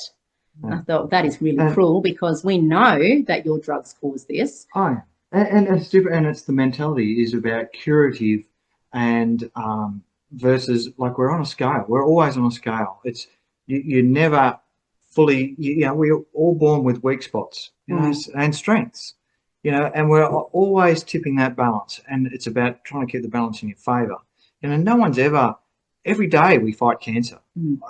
So no one's ever cured of cancer. Or in a perfect state of health. There's always this, you know, balance, a flux going on. Yeah. And so then this is, you know, obviously where they get nasty again and they say, right, well, we're going to get DCJ. Actually, before they got them involved, they said, oh, we need to come and have a meeting. And they had all the haematologists there and all their nursing staff and sat us both down and said, you know, this is what we will be doing. And we said, this defies logic. And again, explained what we did last time. And he was well and we'd worked with another child. And I said, you're welcome to get onto Westmead and confirm that we've now done this twice, reverse this with children without transplant. It can be done. And the response was, yeah, well, here we do Western medicine. So he will be going through the drug treatment again. And if you don't comply, we bring in DCJ. And it was one of those hideous moments where everyone in the room actually knew that this was wrong. But it's like, but that's what the protocol says. So that's what we're just going to do regardless. And at the same time, they're going, we all really care about Darcy. You know, we all have our best interest in Darcy. So, yeah, we were at the, in the meeting with these doctors and here they are telling us that you know, we do Western medicine, so this is the drug treatment that we will be doing, even though everyone in the room knew it was an absolute failure and pointless. And yeah, it was just idiotic, because at the same time they're saying, yeah, we're all, our best interest are for Darcy. We just all care so much about your son. We all have his best interest at heart. And the idiocracy of the moment of going, well, if you honestly did, you would do what is painless. And our approach was painless. There was no pain. There was no suffering. He just got well. But yet, you know, and so then they bring in the, yeah, we'll get DCJ involved. So then next thing is we're having a meeting with them, which was awful. So that's in the hospital as well. They come into the room. I think there was about 3 of them at the time. Yeah. And they said, yes, we've received a complaint and we want to hear your side of the story. And so we unloaded everything that happened last time at John Hunter, also about the meetings that had been falsified, that we'd called them out, explained how Darcy was, said again, you're welcome to get onto Westmead. And, you know, we do have knowledge in this area and we are able to reverse this for our child, and explained all of that. And in the end, she just looked at me and said, thank you for your view. And it's important at every turn to correct the record. So it's not a view, it's a fact. Yeah, which I said, it was so rude to say thank you for your view. I said, this is not a view, this is the actual account. Everything is material, facts and evidence when you get into that system. And I mean, they could have strung you up and had court orders out to, you know, take Darcy's away from you. They've done it before. So, I mean, you're in a sort of, I think people need to understand you're a very precarious situation where you're at. I know you both sound very, very strong now, and I'm sure you were at the time. Oh no, I was terrible. I was dreading that. I think I was running to the toilet every 3 minutes. Yeah, the difference, like say an adult going into the system being sick versus a child, is that you are totally at the mercy of the system. Yes. Yeah. The healthcare charter rights, I've got to mention it again, because you're entitled to an advocate. And if you're not in a position to advocate for yourself, then you can have somebody there for you, and you should have that person. And look, and we try to say, well, this is where we come in. We have such passion for getting people to at least have some basics down pat so that they can go in. You know, if things go pear-shaped, things do go pear-shaped, that you can be your own health advocate. We're trying to empower people so that they've got that understanding, the basic concepts of how things go. One, stay out of the system by getting the basics right. So preventative is always better than cure. And 2, you know, have a little bit of an understanding about how the system works and how your body works. And so if it doesn't sit right, stand up and say something. Because that's where you really... What went wrong this time round? Well, what was the missing link that you didn't have before? Was it just a relapse of the drugs, or was there something else going on? The side effects of the drugs, which manipulate the microbiome. Yeah, and that was the weak point, because when you go into that system in an emergency situation, you know, your brain's all over the place, and you're throwing back to where did we go wrong, and you feel like a failure, and you get through all of those emotions until you pick yourself back up together and go, well, no, the basic fundamental things have not changed. You know, things may have changed, but we know the process works. Have faith in the process. And so then we had to just try and hold our line about getting back onto the process. And what can I say though, during this time, we hadn't messed up in his diet. We hadn't messed up in nutrition. We had maintained that. And we maintained that for all of us. But what happens with these drugs particularly, and this can happen with a lot of synthetic drugs, whether we're talking about antidepressants, whether we're talking about pain medication, so many of these pharmaceuticals, because they're based on synthetics, and that's how they're based. They are petrochemical-based formulations. And this gets back to the whole, why did Big Pharma and Western medicine come about? And it was to do with the oil industry and petroleum products, and that's where we get our pharmaceuticals from. But the problem is all of these pharmaceuticals are designed to shut a system off, turn a system down, modify a pathway. None of these pharmaceuticals can actually grow, repair, and build a body. And this is why we haven't got cures to, you know, around 1,000 diseases that are out there. They can only be managed. And all you're managing is the symptoms by shutting down or turning off some of these pathways to a point. The disease is still progressing along in the background because you've not fixed up the nutritional deficiencies, you've not fixed up the toxicities, you've not healed the gut, you haven't got the microbiome right. So all of that's still happening. And in fact, while you're taking these medications, you're further causing disbalance in that system because of the toxicity, because now your body has to use more nutrients every day to try and get rid of those toxicities. Now that toxicity, and this is where people get stuck because they say, oh, well, I haven't taken that for 2 years, or I had that 6 months ago. The further something is away from when they take it, the less likely people believe it has anything to do with it. But things can, you know, even with cancer, for a lot of people that get cancer, that could have been growing and developing for 9 years before it's found. Things occur slowly in the body. So when there's these drug therapies and can change the growth and the community balance within the microbiome, and this is what ended up happening with Das. And he ended up then getting and this was funny because when we first went down there, I said to the hematologist, we know this is to do with the gut, with the microbiome, all of that. Let's start looking there. Let's even get a gastro person involved. Not that that was really going to help us much, but to try and, you know, even if we get a look down in the stomach, get some tests done there to just to try and guide them more towards that way. And what I was met with, no, it has nothing to do with the digestive system. We won't be doing that. So that was a hard no. Yeah. So then, you know, it fell on us to do further investigating on that. And it did take a while to do that because we had been, you know, providing with all of the things that we knew. We had been treating overgrowth in the stomach, but what we hadn't done was actually actually had a test of the small intestine and a large intestine. It's really, really valuable information. Now, they did testing in the hospital, but again, like their blood tests, they're really, really poor indicators. So I said, look, I want stool tests done. I want these things, urine tests. Oh, it all comes back. Everything's normal. It's like, don't you guys get surprised by the fact that everything's normal while someone's dying? Like that must be ringing some bells.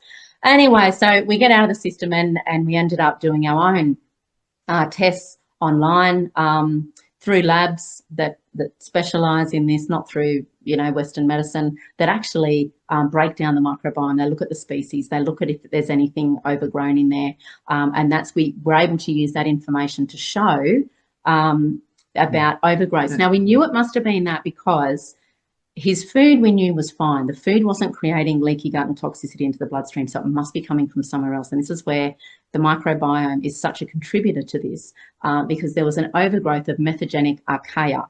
Now, you know how we hear all the time about, the cows are creating all this methane and it's causing climate change. Okay, we all actually produce methane. Humans are big methane producers, so are cats and dogs and horses and all of that. We all produce methane. It's part of our natural gas. Now, we have methogenic archaea, which are similar to a bacteria, but not the same, and they live in our digestive system.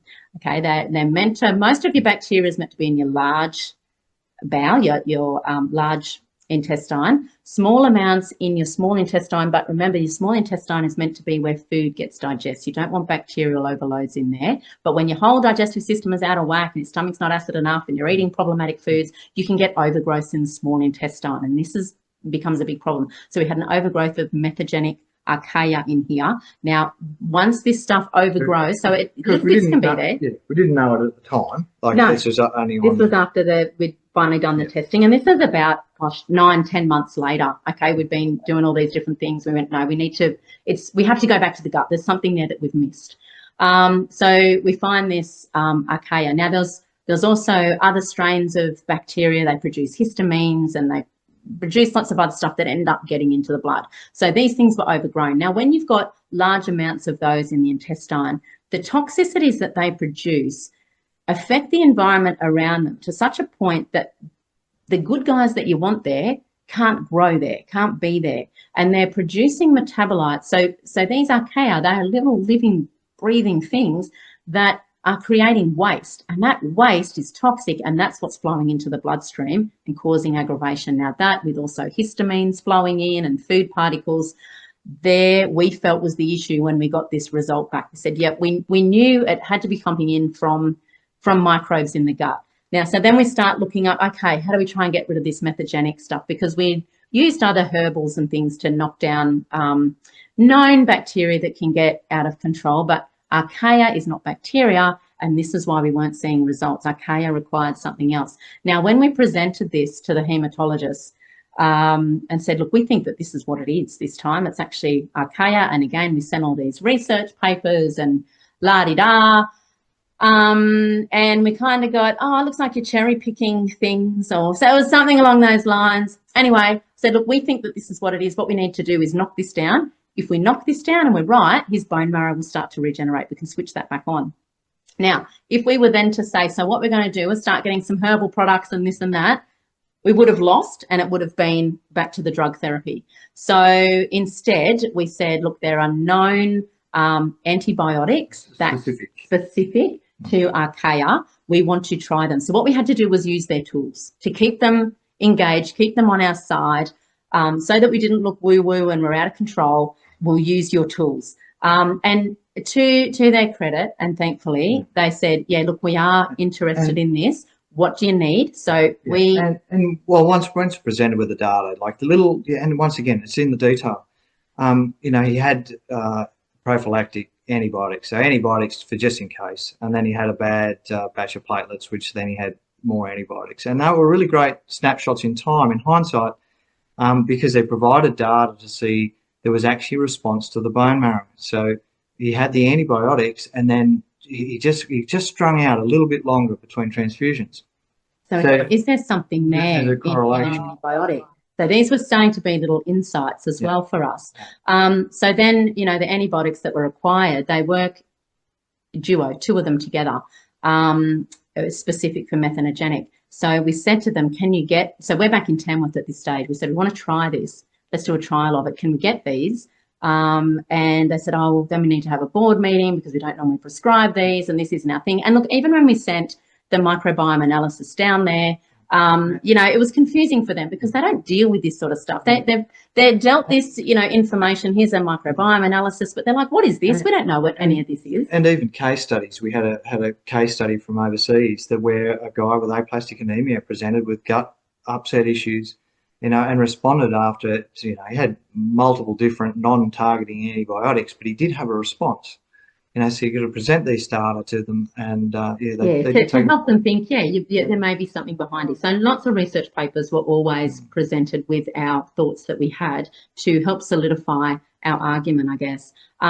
So then they were able to get them, but we had to tell them, you know, these are the rates, this is how many days we want them for. And, you know, they were good. They sent them through.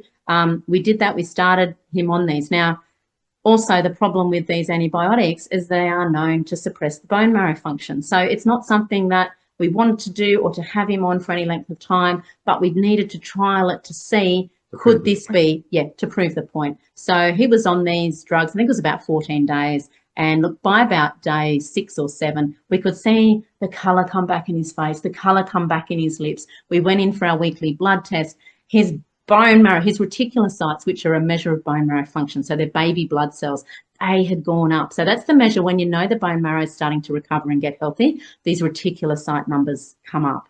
And, you know, he was looking good, so I was very hopeful. We went in there and, you know, his numbers were heading in the right direction. Oh, this is great. And then by the 14 days, though, the number had come back down. It was very temporary. Now, part of that is because those drugs are only slightly good for archaea because they are actually antibiotics. They work differently, but it gives us enough information. It's not something he could stay on, but it proved a point. Now, when we showed the doctors that, what did they say? That's not enough evidence, or you could be cherry picking at something, or... No, they were more convincing last time than the initial thing, but yeah.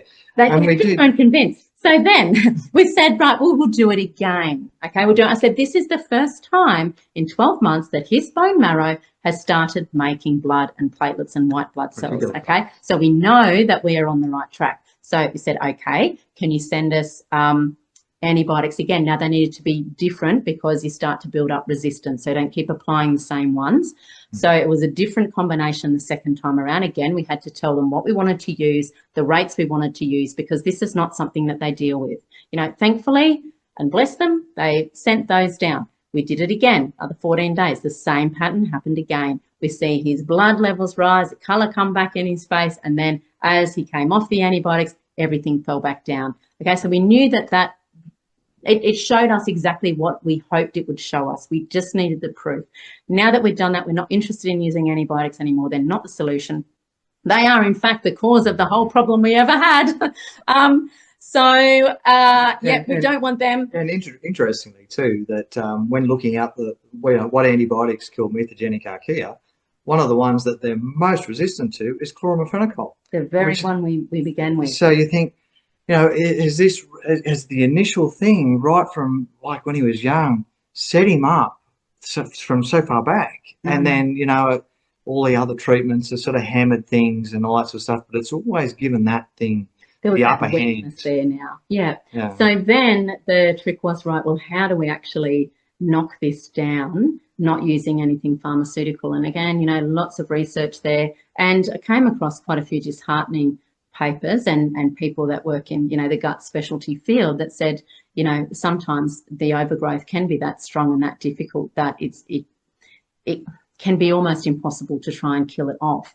And I thought, well, that's dreadful, because if we don't kill this off, Dusty's not going to survive. So then began our next chapter of trialing different herbs. We're using essential oils, we're using alicin, we're using a number of different things, because they also have added to that complexity as they create biofilms. Now, bacteria, microbes do this. They create biofilms, which are little protective layers around themselves so that they don't get damaged by things that are coming in to damage them. So you've got to be using things that not only knock the biofilms, but then also knock them without damaging the good stuff that you've still got remaining. It's quite a delicate balance. So it took us a few months to get that right, but we were able to get it right, knock it down. And I tell you what, when we saw that colour come back and his lips go red and we could stop having transfusions and he was running around with his brother and sister, I tell you what, that was Amazing. gold. Yeah, to be sent back in for more learnings. It was very more learning. humbling. Yeah,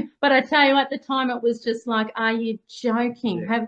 Was it not enough last time? And the really... And you had backed blood this time as well, didn't you? Oh, and of course. Now, look, that was a horrible thing. And, I think that was actually probably one of the reasons initially that we were reported on admission to emergency on his relapse, because we were really concerned about the quality of the blood coming through the system at that point in time, because it was post-COVID. Yeah.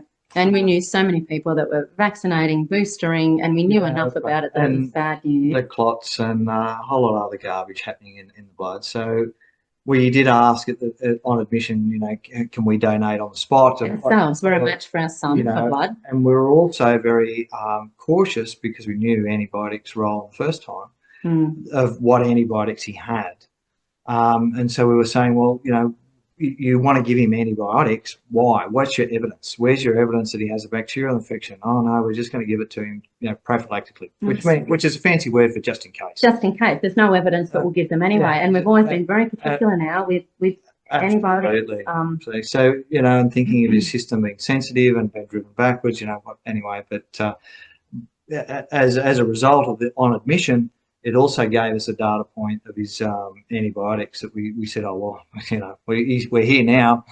Well, we've got nothing else to help him. So, but it actually gave us a data point to show that he actually had a response in ICU from relief from his initial dose of antibiotics. So there were those little intricacies we had to go back and look at to help us get further down into the gut. But yeah, it was frightening, because I know when they were getting the bags of blood ready when he relapsed, and I'm just there in tears going, you are going to kill him because he's already this fragile and you want to put all this blood in his system, and just don't. We are here. Take our blood, take ours. We have enough friends and family that we can use. But they said to us, look, you could be carrying diseases that we don't know about, so we're not doing that. But a little I suppose a side thing that gave me comfort is too that the people who actually are donating their blood, their life force energy in their blood, vaxxed or not vaxxed, is such a generous thing to do. It is, yeah. And such a life-giving thing to do. It is. Without donations, he would have died, 100%. Yeah, absolutely. And, and that did worry us, because we thought, well, now we've also got potential damage from the contamination of the blood. And look, they knew this too. The doctors, when we spoke to them later on, they knew there was issues with the blood. Yeah, that was not hidden at all. When you have that many bags of blood, you can see which bags of blood. Yeah, so they knew. And so that was a massive concern. So we did have that issue to contend with as well. Now, he would have had over 70 bags of blood. And what all of that had in it, but Again, he's okay, because I know there are people out there that are concerned, oh my gosh, I can never have a transfusion because of X, Y, and Z. Okay, well, we had a very critically ill child. He's had that many bags and he's fine today. Okay, but The blood system's good. again, we need to clean it up. And this all comes back to clean blood. It must be our priority. You know, and when you often hear people say, you know, well, I've never had any vaccines, you know, my blood's pure and clean. I'm sorry, but if you're living on planet Earth like us, we've got rubbish in the air, we've got rubbish in the food, we've got rubbish in the water. It's all around us all the time. You're going to have toxicity in your bloodstream.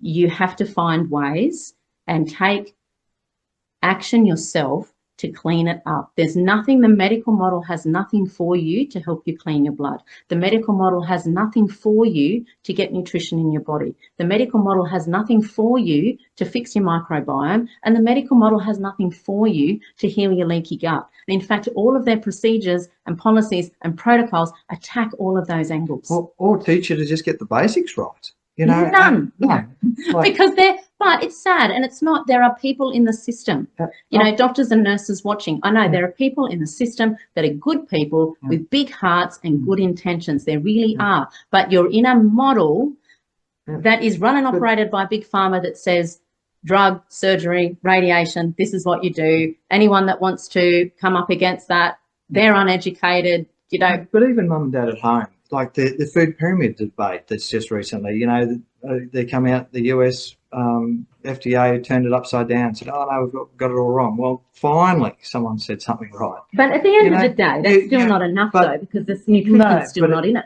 But the problem is we're like everything is upside down. Haven't been taught all of these basic things that we can just do to get things right. And when things are upset, you know, correct the little things and let the rest of the system unfold. And I think also on that point, you know, we still haven't been indoctrinated over the years of a pill for an ill, you know, and people are looking for the magical panacea. You know, can I just take ivermectin? Can I take benzazole? Can I just take turmeric? Can I take, if I just get my zinc levels up? You know, we're looking for that little thing. And, you know, I want to crush that right now, because everyone's system is different. We're all the same on a larger sense in how our bodies work, but the actual thing that's the limiting and the barriers for you is going to be different to your mum or your dad or your son or your neighbour. They're going to be different, and you need to determine what those things are in order for your healing to take place. And until you get the microbiome right, gut lining right, clean the blood, get the nutrition in, just taking this for this or that for that is not going to get you where you want to go. And you often hear this with people who will say, oh, look, I was on a supplementation program, did nothing, didn't feel any different. That's right, because you've got overgrowth issues, you've got leaky gut, you've got these things. You must get all your ducks in a row. And this is where we found, when we went to lots of different people, you know, we're clutching at straws and we're desperate and we're getting all these little bits of information, but it's actually really important that there is a sequence that is met for everybody, and it's the same. And nobody's body is that special, and nobody's disease is that rare that it works differently to that. It doesn't. We're all human. Sorry to burst anybody's bubble who thought that was special. You're not. Okay, it doesn't matter. And that's part of how the medical model works. They make you feel, oh, you've got this disease and it's really rare and you're going to need this special thing. And all these specialists, it's such a crock, because even when, you know, we have a hematologist, okay, so they're specialising in bone marrow, but they're using drugs that destroy the kidney, and the kidney needs to make hormones to switch the bone marrow on. Or they're using drugs that are destroying the gut lining that's creating the toxicity that's creating the problem. Or they all work in silos, and that's why the reductionistic approach doesn't work. And so, you know, you could have a transplant and the hematologist could just go, great, well, that's good, your bone marrow is producing, but hang on, 5 years later, now we need a kidney transplant because the drugs that we're trying to stay on to prevent the rejection have now caused kidney damage, and we're off in a different person. But as far as success from bone marrow, tick that box. Or we're going to use steroids, and your secretory IgA, your immune system within your gut just collapses. Yeah, and that is a really frightening thing with that drug therapy, is that you know, and anyone that's on immunosuppressive drug therapy, you've got to be careful, because you've lost your defences, your body's natural defences, and Steroids particularly are the pharmaceutical version of your cortisol. So we release cortisol in our bodies when, I was talking about before stepping up on stage and talking to 1,000 people. It's your fight or flight hormone. It's that thing that gets you up and focus and alert. Okay, and that's great, but it's not meant to stay circulating in the body for any length of time. After that stressful event has happened, it's meant to be sucked back up into the cells and put out of harm's way. When that's left circulating around for long periods of time, it actually degrades your system. It breaks it down. And steroids is the pharmaceutical version of cortisol. And so cortisol works by, it's going to shut your immune system down temporarily, because if you're in fight or flight, you don't need your immune system. You're not worried about infection at that point. So it's shutting certain systems down, and steroids will do that. They'll shut that down, but there's a cost that comes with that. And it will degrade, it rots your connective tissue, it rots your bones. And people, I know that have had back issues or joint issues, and they're getting steroid injections. Oh, that's great, it relieves the pain. Sure it does, but the steroid in that joint will actually rot it. You're actually accelerating the rot of that bone, or that joint. It's heartbreaking, and people aren't told that. So what you need to be doing instead is actually rebuilding. Your bones and joints can regrow. You can get down to bone on bone, and you can regrow that. It's incredible. Obviously where this doesn't work is if you chop off a limb, okay, or you lose an eye, we're not going to regrow those. But while ever you still have that organ there, and a few cells of that organ there, it has the capacity to regenerate. But you must have a mindset. And I don't want to reiterate that too much, but it's so important. If you've been led to believe, oh, well, look, it's just my body and I'm never going to get better, and the doctor said I've got this for life, and I got this from my great-grandpa, and if you're making all of this for yourself, that's actually exactly what you're telling your body at a cellular level. You can't heal. You're condemning yourself. You're condemning yourself. You need to change that language. And funny enough, Das always said, Mum, I always knew I was not going to die from this. I was going to get better. I always knew. Now, there were days for me, we had weekly trips. Every 7 days we're off to the hospital, getting blood tests, putting cannulas in, getting blood transfusions, doing that. And I would just come back from the hospital. I was anxious the whole time, thinking, what are the results? Here's another bag of blood. Every bag of blood is doing you damage. We haven't found it yet. And I'm feeling like an absolute failure, because as your mum, I haven't found it. And if we don't find this, you are going to die. And it's a horrible state to be in, but at that time he still maintains, I knew I was going to be fine. So it's really important. Not only that, Absolute faith in you. He did. We didn't want to let him down. But he would even make a joke of it, the whole little thing. Oh, come on, it's cannula time. He would make let's try again. Yes. Oh, another time. Oh, I almost got it. One more time. Let's call for assistance. You just go, oh, mate. He took the whole thing. He was very, very good. Yeah, he really was. He just didn't let it get on hold. He didn't complain about it. He's, and he was great in the sense that he did what we needed him to do. It was never oh, no, this is gross, I'm not having it. And on that point, really important, if you need to take things for your health, herbs, nutrition, whatever, take it. I don't like swallowing capsules. Well, would you rather keep your MS or your arthritis? That's fine. But you need to be aware it does take effort. If you want a good relationship, you put the effort in. You want good finances, you put the effort in. You want a good gym body, get to the gym and work out and put the effort in. If you want your health, you do have to put the effort in. You do. Particularly in the world we're living in now. Some people spend more time washing their car than they do their health. And it's just logic. If we're going to put dirty fuel in the car, it's not going to run properly. It's going to stuff up. Spend most of its time on the side of the road. Like us, if we don't run properly, we're going to spend most of our time on the side of the road. Yeah. And that's not where we believe, to give people that it's not your destiny. The side of the road is not your destiny. Learn, get a grip of it, understand the systems, and, get on with things. There's so many other things you can get on with your life. And if you've got your health, you really do have your wealth, because you have the capacity to do what you like. I get a lot of parents get stuck, and I've heard a lot of parents say, well, my child's been diagnosed with ADHD or something else, and I've been to the doctor and I've asked them about diet, and they've said, no, it makes no difference. It doesn't help. There's no scientific evidence. And that generally tends to be enough to convince a lot of parents that, well, the doctor said, doesn't matter what I do. And then, people take that. And even, we can have conversations with those people and explain all of this. And then they go back and say to their doctor, oh, these people said, and the doctor, no scientific evidence that will do anything. There is a huge amount of brainwashing there, and people have to know that when the medical model says that there's nothing that we can do, there's no cure, that is from a Western allopathic perspective only.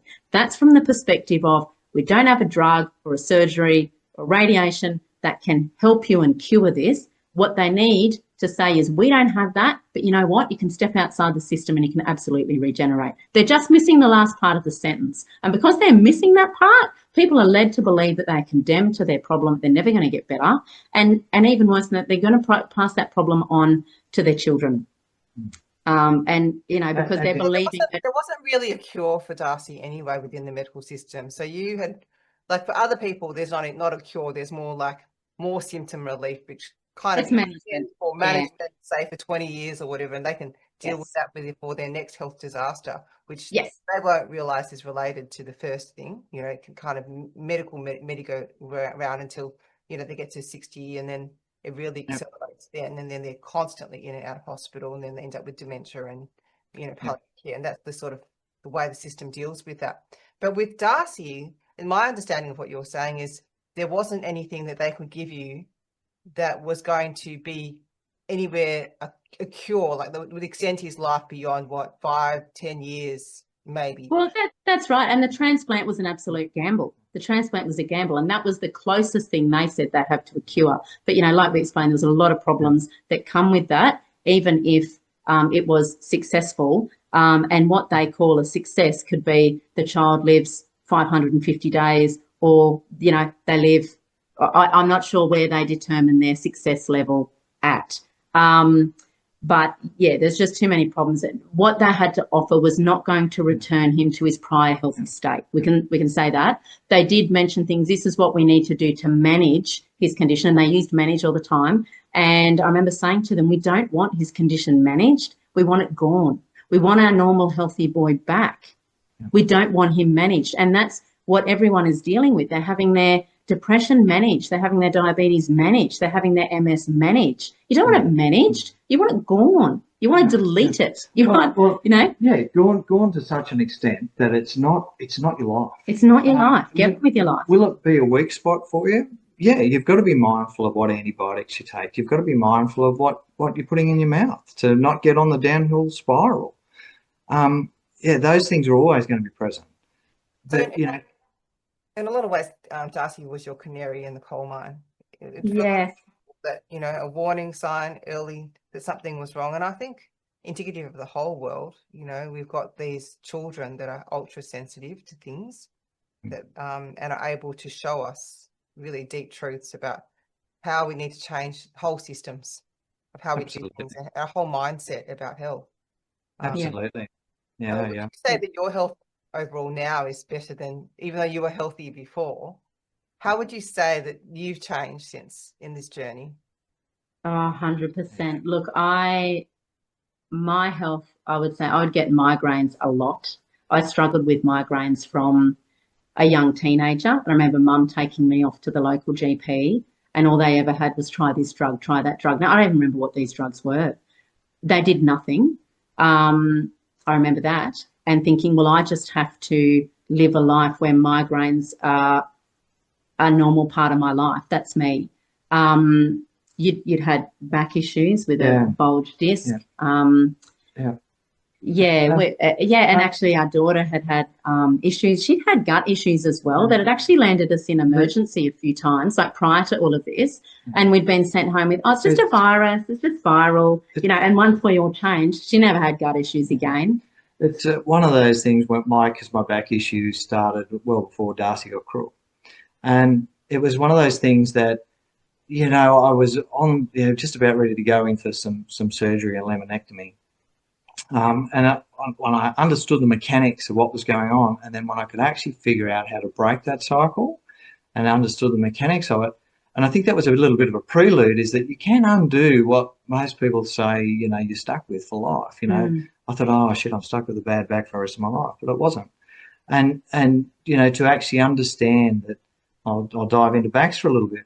You know, the annulus, the part of the disc that is supposed to be flexible and supple, you know, when it dries out, from lack of movement, because there's no direct blood supply. It's just reliant on compression and extension to shift. And so office workers particularly, they're in a sedentary position and they go out on the weekend, they play a bit of footy or something, and next thing they've torn the annulus and they have a bulging disc.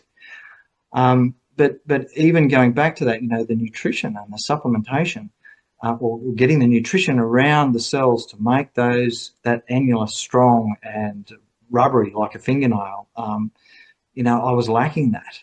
But even to put some things in place and break the cycle, and recover from that, says, you can come back from some pretty bad stuff.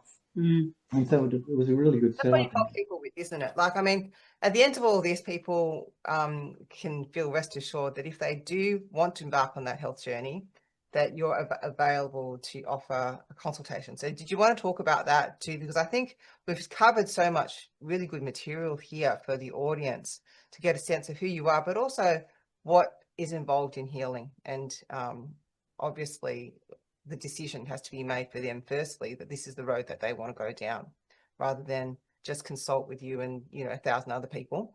And but it has to be a commitment, I imagine, to go down this particular road.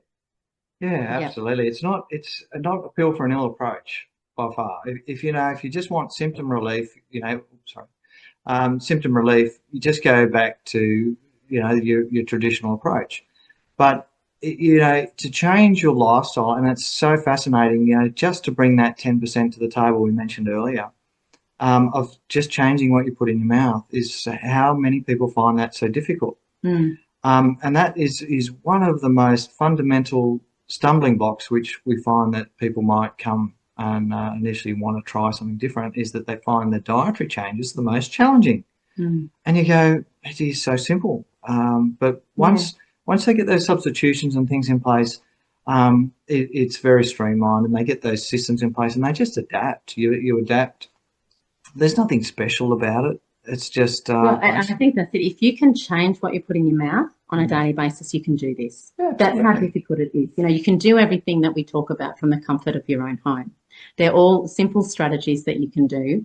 And the great thing that you'll notice is there'll be a global effect on the body. So you might be targeting psoriasis, for example, or eyesight decline, or MS. That might be the thing that you're targeting. But what you'll notice is your skin gets better. Your eyesight improves. You're not having to go to the dentist. Your teeth aren't falling apart anymore. Your grey hairs are disappearing and your hair's actually coming back. All of these global effects, because you're starting to replete the body and it's getting better. So, what we do, we suggest people go to our webpage, have a look. You'll find out more information about us. Darcy's story is on there as well.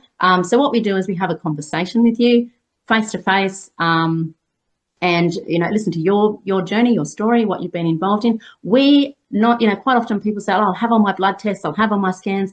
Surprisingly, all of that sort of stuff is really not that valuable, because they're just all symptoms of what we know is breaking down. So your symptoms give the best guidance to where things are at. Okay, testing is only as good as the test that's been set up, really. So the symptoms are your best guidance, and we go through what their diet is, what they're taking at the moment. Let's look at their limitations. So it's a conversation, and they're left with what we can put together. If we were you, this is what we'd be doing. This is what we'd be changing. Now start it. We're available for ongoing help. We don't charge for that. What we want to do, our organisation is not about money making. It's about wanting to share the information that we have learned and found, because it is life-changing stuff and it's not difficult. People can employ it. And if we can avoid the tragedy and the grief that we went through for another family, it is absolutely worth it. It's teaching, it's coaching, and it's support. Yeah, teaching, coaching and support. And it's not constantly, hand out, come back, make another appointment, we'll keep you on the treadmill. That model's got to go. We're not interested in a treadmill. We are interested in helping you get it together, okay?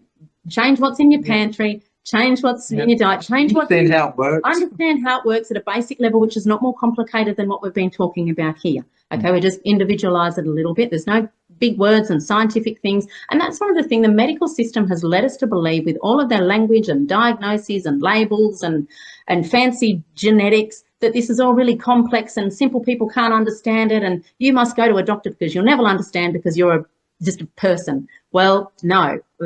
All of that's rubbish. It's absolutely rubbish. You can understand this. If you made it through primary school, you can understand what we're going to talk about. Okay. And I don't say that sarcastically. Our children understand this. You know, if you made it through primary school, you'll be able to understand it. We can help you. We're here for support. But the thing is, we don't have to keep supporting people. It's not like, oh, we've got these people on our books and they're still on our books in 10 years' time. No, that's not the point. Come and talk to us. Let us get you up and going, and off you go. You'll be right then. And share that information with your husband, with your wife, with your children, with your grandparents. Share that information and move on. We're not a treadmill approach. We want to get you up and get going. You can understand it, move on. That's the approach. Unfortunately, it takes, you know, many people really like life-changing decisions, like you're going to die of bone marrow failure before you'll actually upend your life. Yeah. And, to change what you're sticking in your mouth or the way you're doing things. You know, it's... Well, and we get that because we were there. Yeah. Like if someone had come to said to us, and we're, you know, if I had a bit of eczema or a bit of asthma, I thought, that's all right, I'll keep going. I enjoy my food the way it is. I don't really need to make a change. Completely understand that. That's where a lot of people are at. You know, look, my problem's a bit of discomfort, but I'm managing it and I enjoy going out for my, you know, burgers and whatever. Okay, I get it. But these little things that are happening to you now, if they're not addressed, they become something bigger and something bigger. And next thing, you've got a cancer diagnosis or something else. And then, how did that happen? How could that possibly happen? Well, that's the chain of events when your body starts breaking down and you ignore it. It's a bit like when the oil light comes on in your car. Okay, you got that red light. I remember my dad as a kid always saying, if that light ever comes on, you stop that car, you do not drive that, you'll stuff the engine, right? That light comes on, it's a definite stop. Don't drive any further. We are getting those warning lights all of the time when we see problems in our body and pain. That's what it's telling us, okay, which means stop. You don't just go and clip that wire so that the light's not flashing anymore and keep driving. And that's what a lot of people are doing. They're just clipping that wire and they keep driving. And then they're shocked when something worse happens down the track. And that's the way the body works. You've got to listen to it, look at the red flags and address them. It's so much easier to turn things around when they're not that bad. So much easier and cheaper. You know, don't get to the point where we were with Darcy and you're dealing with a system and they are costing you time and money and energy and emotions and all of that grief. We've lost years with our family with that. You know, don't get to that point. You know, and it is different as an adult because you can, and I say this to people too, you know, they'll say, oh, my doctor said I've got to take this and I've got to do that. Say, you're an adult. What do you want to do? You don't have to be bossed around. You're an adult. Okay. But, you know, if that child is under 18 or under 16, depending where you are, that's when it becomes a real nightmare. And you have listed yourself on the free business directory on Health Alliance Australia, sorry. Yeah, which I'm just going to plug right now if people want to go there to have a look for health professionals or associated businesses. Excuse me. Right. Yes. So you will have your website, macromedical.org, listed. But also, I'm just going to ask you, so I ask everyone at the end of this, sorry. Is there anything else you just wanted to add in closing? Oh, look, I've got big aspirations in that being a .org and being a philanthropic organisation is that, you know, to try and get this out further. You know, I see so many charities, you know, the cancer councils and other charities operating at the bottom of the cliff after people have already fallen off. You know, we're trying to operate at the top of the cliff and say, hey, there's a cliff there. You know, change this, put a few fences up and protect yourself. Because I was listening to a thing there about the state of Albury Hospital, for example. You know, if you're in that area and you're reliant on that for your health system, you know, it's not going to be there for you. They're not your friend in that respect. And you know, some bit of self-reliance, and that goes a long way.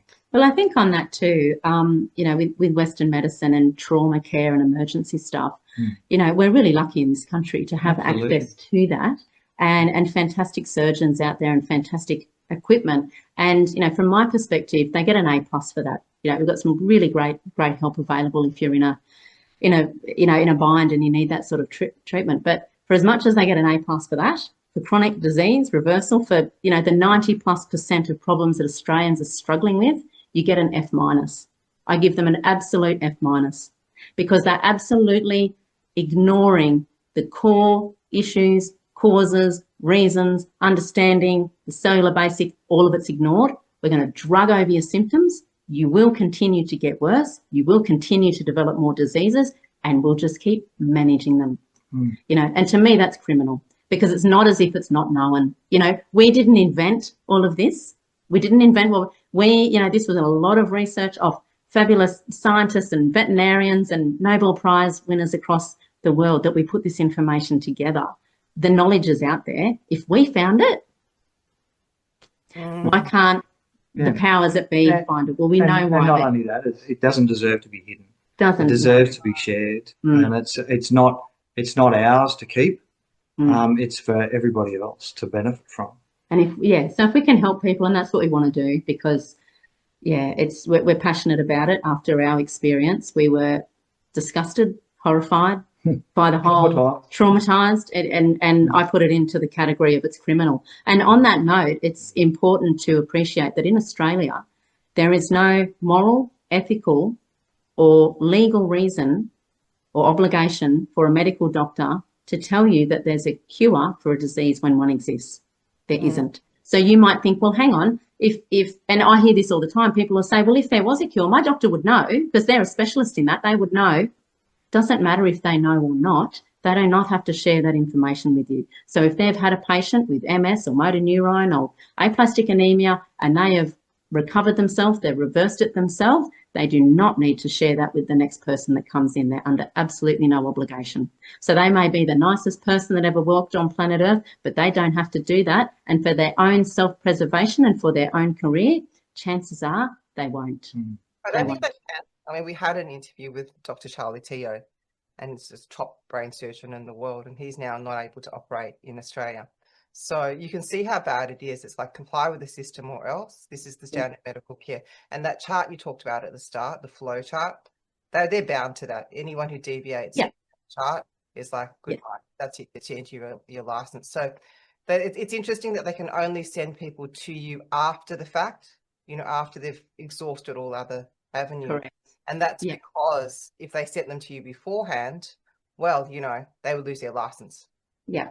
And it also, it makes them redundant in a way. And it's just really, really sad because that's not how humans should treat other humans. And if you are a person in the system and you genuinely care for other people and you would genuinely, as they told us, we have Darcy's best interests at heart, if that was the truth, then this is what you would do. And you made it so simple for them because even if, let's say, you've got medical professionals watching this now and you've got someone who's terminally ill or very, very sick or just even a little bit sick, all they have to do is say, oh, look, you know, I've heard of this couple, Macro Medical, maybe go along and check them out. And it doesn't, you know, it doesn't take much. They're not putting their careers on the line at all. They're just clicking along a suggestion. You know, and I think that this is where we've got to start these conversations because the medical system is actually simply going to be overwhelmed very short. It already is, but it's not going to be, even though you've talked about how you've had this experience where they've been able to give you all these blood donations and save Darcy's life while you were figuring out what else was wrong with him. I don't think that's going to continue, and it can't really continue the way it is because we've got an aging population. Healthcare is going to be much more difficult to access as it already is, and we don't even have the healthcare workers, and of course we've had the, you know, mass depopulation kind of thing that's been happening. So I think people have to change their attitude towards what sort of life do they want to live, what sort of health do they want to have, rather than you know, as you said, a pill for every ill like that. And this we're also about Health Alliance Australia. Is that why we've had guests like you and all the other podcasts here? Is because we want to be at the top of the hill there, saying, okay, this is where the health standard is, and this is what you can achieve in your life. You can reverse these diseases, and sometimes it actually takes someone like yourself and myself reversing really chronic diseases to say. And we've walked this road, and it's really traumatic. Full on, and what you've gone through is like literally hell on earth. I can't even compare it to any of my own experiences because it involves your child, which is Like, you know, my heart goes out to you that you've survived it all, and there must have been. Look, it is your most, I often feel if you ever want to really attack somebody, hurt their child. It's the greatest attack you can give to someone is to hurt their child. And yeah, and I remember, you know, when we were going through it, I'm just thinking, you know, let the house burn down, take our money, take anything, but just not our child, you know, the most precious resource. And, you know, and if people can see now their children are their precious resources, help them, get good food in their lunch boxes, get them on good nutrition. You know, don't be led by a system. And we see this even in our education system now. We've got teachers in there encouraging parents to go and get their kids on Ritalin, meth drugs, so that they sit still in the classroom, you know, and then the parents are off to the GP, and here's it all starts again. We need to be, you know, I wish we could teach this stuff in schools, start at an early age. Maybe we can. I mean, this is just a start. Like, as you said, it's a I can't even say that, organisation. Philanthropic. We don't know whether you'll be able to expand at some point. Let's hope that we can all, in Health Alliance 2 Australia, that we can start having these conversations and start organising in a way that we can get this information out to the schools, to the grassroots levels, and change the dialogue. And rather than have the media and the establishment do that, if we can reach people, and this is where things are going to change, is when people like yourself and myself and others that I know that we've had on the podcast, they've healed of these diseases that are incurable. All of a sudden, it changes the narrative. When you have more and more and more people heal themselves, you can't hide that anymore. That's it. They can't, and they have been able to hide it, I think, for quite a long time. Or people have felt like they can't speak out about it for fear of, you know, they're going to think I'm a liar, or I'm, you know, because the narrative is so strong that these are all chronic condition is one that does not get better, but, you know, continues to worsen over time. You know, that's the standard rhetoric. So anyone going against that, you know, people then question, oh, it mustn't have been that bad. Or maybe you didn't really have, you know. Doing it for money or something, you know. Like, that's it. Maybe salesmen, but not them. Yeah. And people can, I mean, obviously friends and family and all that are around us, and Darcy, of course, they know all that, but that lived it, you know, with us. But for a lot of people, they tend to discount it as it couldn't have been that, or it couldn't have been that bad. And even when we talk to people, and even our own family members, and you say, look, you know, change your diet, start doing this. Oh, it can't be that simple. Can't be that simple. If it was that simple, my doctor would have me doing that. Trying to get through that barrier is very, very difficult, because we have been led as a society to believe that medicine is complex. You've got to be super duper smart. You've got to go to medical school. You've got to do all this internship and training. And oh my gosh, only someone who's done all that could possibly understand about diseases. No, that's what we've been sold. You know, it's absolutely not true. And if it was, let's look at the bigger picture. If it was, why do we have so many sick people? I mean, everyone, you know, in their family, there's someone or more, a grandparent or a child that has some chronic degenerative condition. We've got infertility rates going through the roof. We've got obesity and diabetes and Alzheimer's, and all these things continue to get worse and worse and worse. If we had a medical system that actually healed people, those numbers would be going down, not continuing to go up. So, you know, there's a real cognitive distance going on there that people can't seem to see. Like even in our hometown, what we continue to see pop up is more pathology labs, more GPs. There's GPs everywhere. No, you can have a GP for every person on this planet, and you're still not going to get good health. It's to the point now, like if we really have to analyse it, GPs' operations are franchising. They have franchise GP setups. They're in the shopping centres now. You know, and if that was really the case, that we've just got to get more GPs in the country, we've got to get, it's not, because that's not number one. And actually the word doctor means it's going to be a teacher, you know, but they're not getting taught anything. They're being told, you know, your condition is caused by factors that you can't control and have no power over. So, you know, take this drug for the rest of your life. And by the way, don't take any nutrition, or come and ask me first if you should take nutrition. And actually, and this was a thing we didn't mention before with when we're at John Hunter and they forced him into this drug therapy, they said, under no conditions are you to provide him with any nutrition whatsoever. We'll be watching. you know, which was absolutely horrific because this poor little body that was ruined didn't even have the basic materials there to help clear out this toxicity and support the system in some way. So, you know. There's some changes, and I really welcome your initiative here with this platform to help share it and grow the idea and, you know, try and spread the information. It's fantastic. Because we just put a seed out there, which is why we're sort of putting our directory out there as well. More people joining together. And I think also I got the idea too from when I did the interview with Dr. Charlie Teo. I said, oh, because he was on his own, he was picked on, and now he's starting a new sort of venture, and he's very much aligning with various people. So together we're stronger. I guess that's the whole thing about it all. And I feel like by talking to you and us all having conversations together, it breaks the narrative, you know.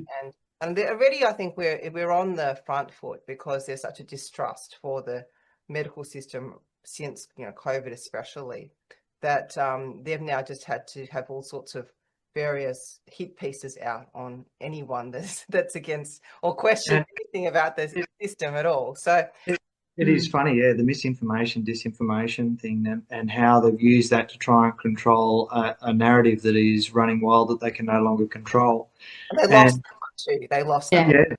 And their misinformation and disinformation that they're actually putting out there and trying to keep people entrapped into a mindset is like, it's just gobsmacking. And that was the thing. Sorry? The more they try and suppress it, the worse it becomes for them. So when they did the misinformation and disinformation one, and as Senator Antic, when I interviewed him, to describe it, it galvanized people. And I think this is what I love about your idea here, is like it's a once-off consult and, you know, unlimited ongoing support. But it's like, you know, you're gathering together people of like minds and just giving them the individual tools of what they need individually on their life journey. Because I think we can all understand our own bodies, and the things that you've shared today, what I love about it is there's not a dependence on tests or, you know, it's like, keep a diary, figure out what you're allergic to, or not allergic to, but responsive, you know, things that your body doesn't like, what works for you, and then make the adjustments. See, does that work? Does it not work?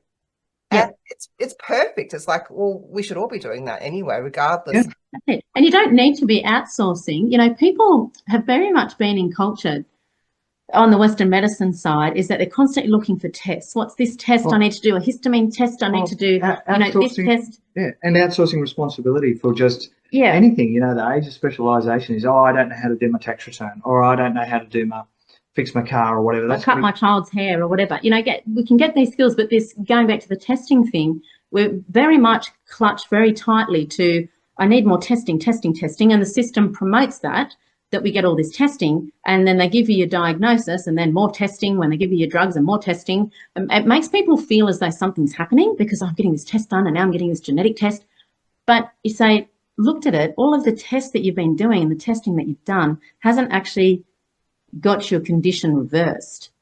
So this is why the lack of reliance on testing. The basics is your symptoms, provide the information. You can do core little things on using your body as a test, and that'll provide you with the most useful information. Because even when you think about it, you're doing a blood test, you're taking blood out of the body, you're exposing it to air, you're sending it away to get looked at in various things. That's really not telling you what's happening inside an organ or inside your digestive system, or, you know, it's already removed. It's already partly removed from what's actually going on. And so its relevance is quite diluted, I would say. You know, when you're looking at something like a blood test, when you want to look at hemoglobin and platelets and white blood cells, obviously that's a blood test looking at the elements of the blood. So that's very relevant. But for so many other things, it gets very diluted, and it's not an accurate insight. And the best way to do that is simple little testings on yourself that you can feel. It helps you get tuned in with your body.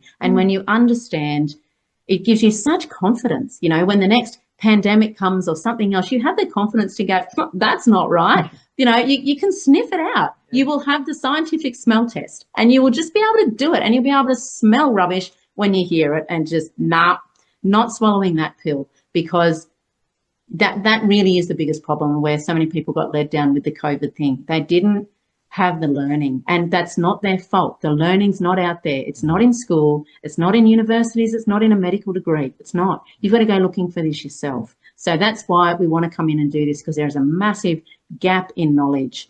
It's huge. It's and the whole system, and the play on fear and then special, and then your fear and your special, and each time that cycle of fear relief, you become more suggestible. And like, this is all of these little things that happen in society, and when you become aware of them and you see them play out, to become we're all predisposed to it. It's so easy, but when you can spot it, you become immune to it.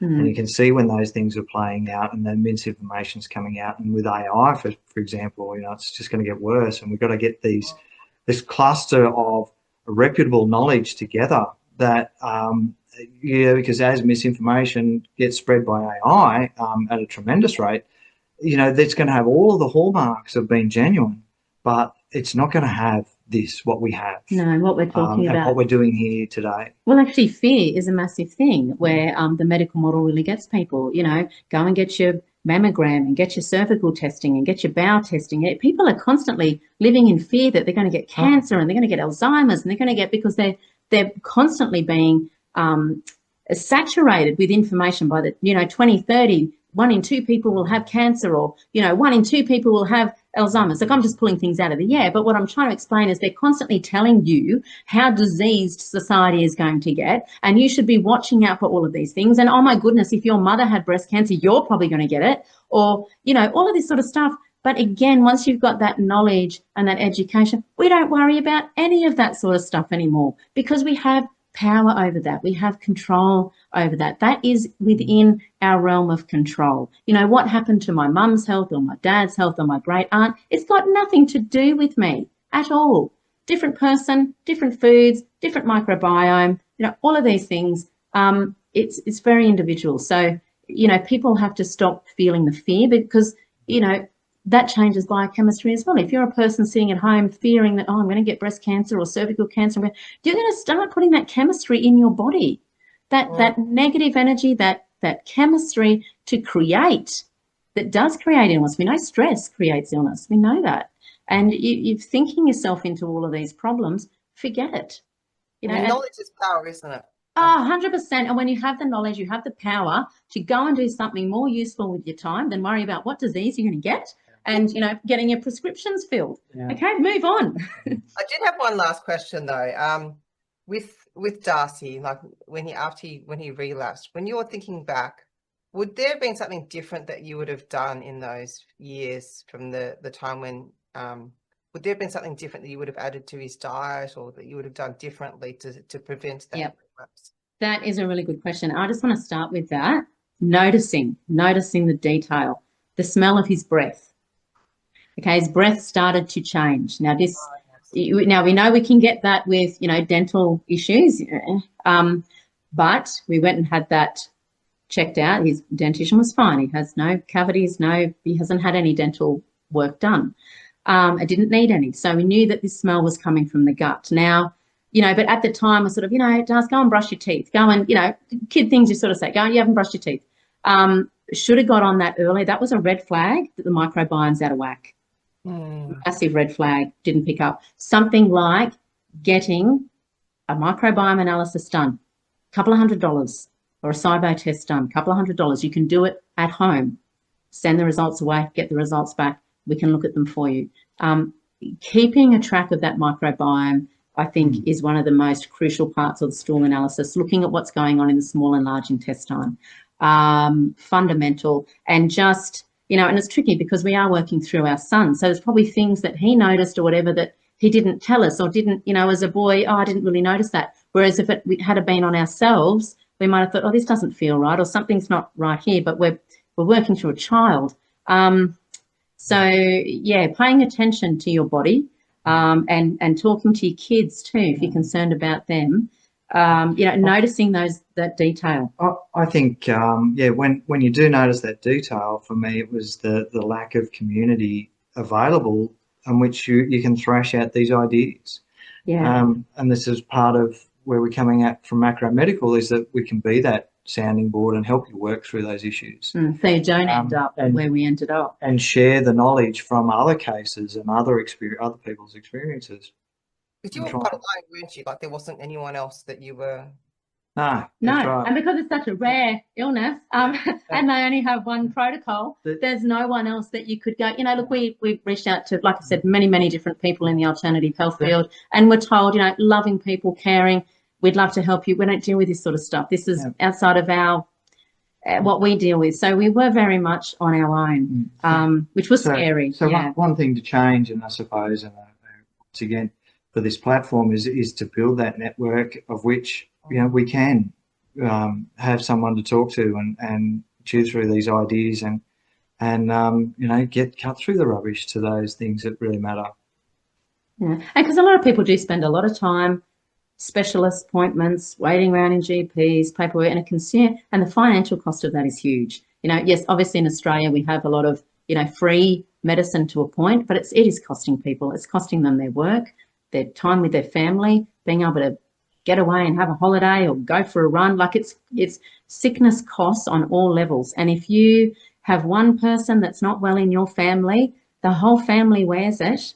You know, it's not a case of, oh, well, that was Darcy and you guys were getting on with your life. No, I had friends that were, oh, look, let me take you out for a coffee. I said, there's no point because I can't enjoy it. I can't, you know, this is a bit of a reflection of my personality, I guess, but I couldn't enjoy doing anything or thinking about anything until I found answers and got my son well again. That's where I was at. And I know that plays on a lot of people that are unwell. They can't enjoy other things because they don't feel well enough to do it, or they feel mentally and emotionally beaten down, which can also work as a barrier, I want to say, to helping people get up and going. Sometimes people feel like, well, I want to do what you're saying. I hear what you're saying. I don't have the energy. I don't have the energy to get out of bed. I don't have the energy to shop.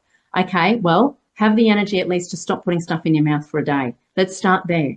Okay, we can start simple. And as you start to feel the changes and as you start to feel better, you can do more and you can do more. So, you know, there's always somewhere you can start really, really simple, and it doesn't actually have to cost anything. It doesn't have to cost anything, you know. So, yeah, you keep that in mind, I guess. I was going to say you know, we concentrate a lot on, you know, a parent's role as a caregiver for their children, but you know, as in my age bracket, we're also trying to care for our parents, and you just, you know, so it's not only when a child gets sick or someone in your family gets sick, as if we're thinking just immediate, but when our parents get sick as well, it ripple effect right through everything. And and particularly it's so frustrating when you know there's an alternative, when you know there's a better way. And they're not willing.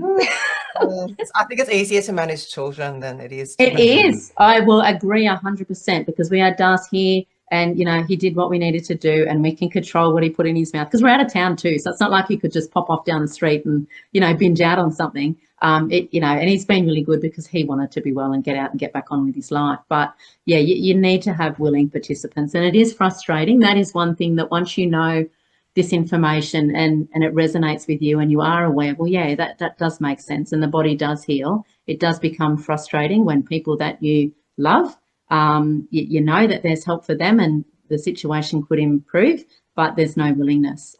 That is frustrating.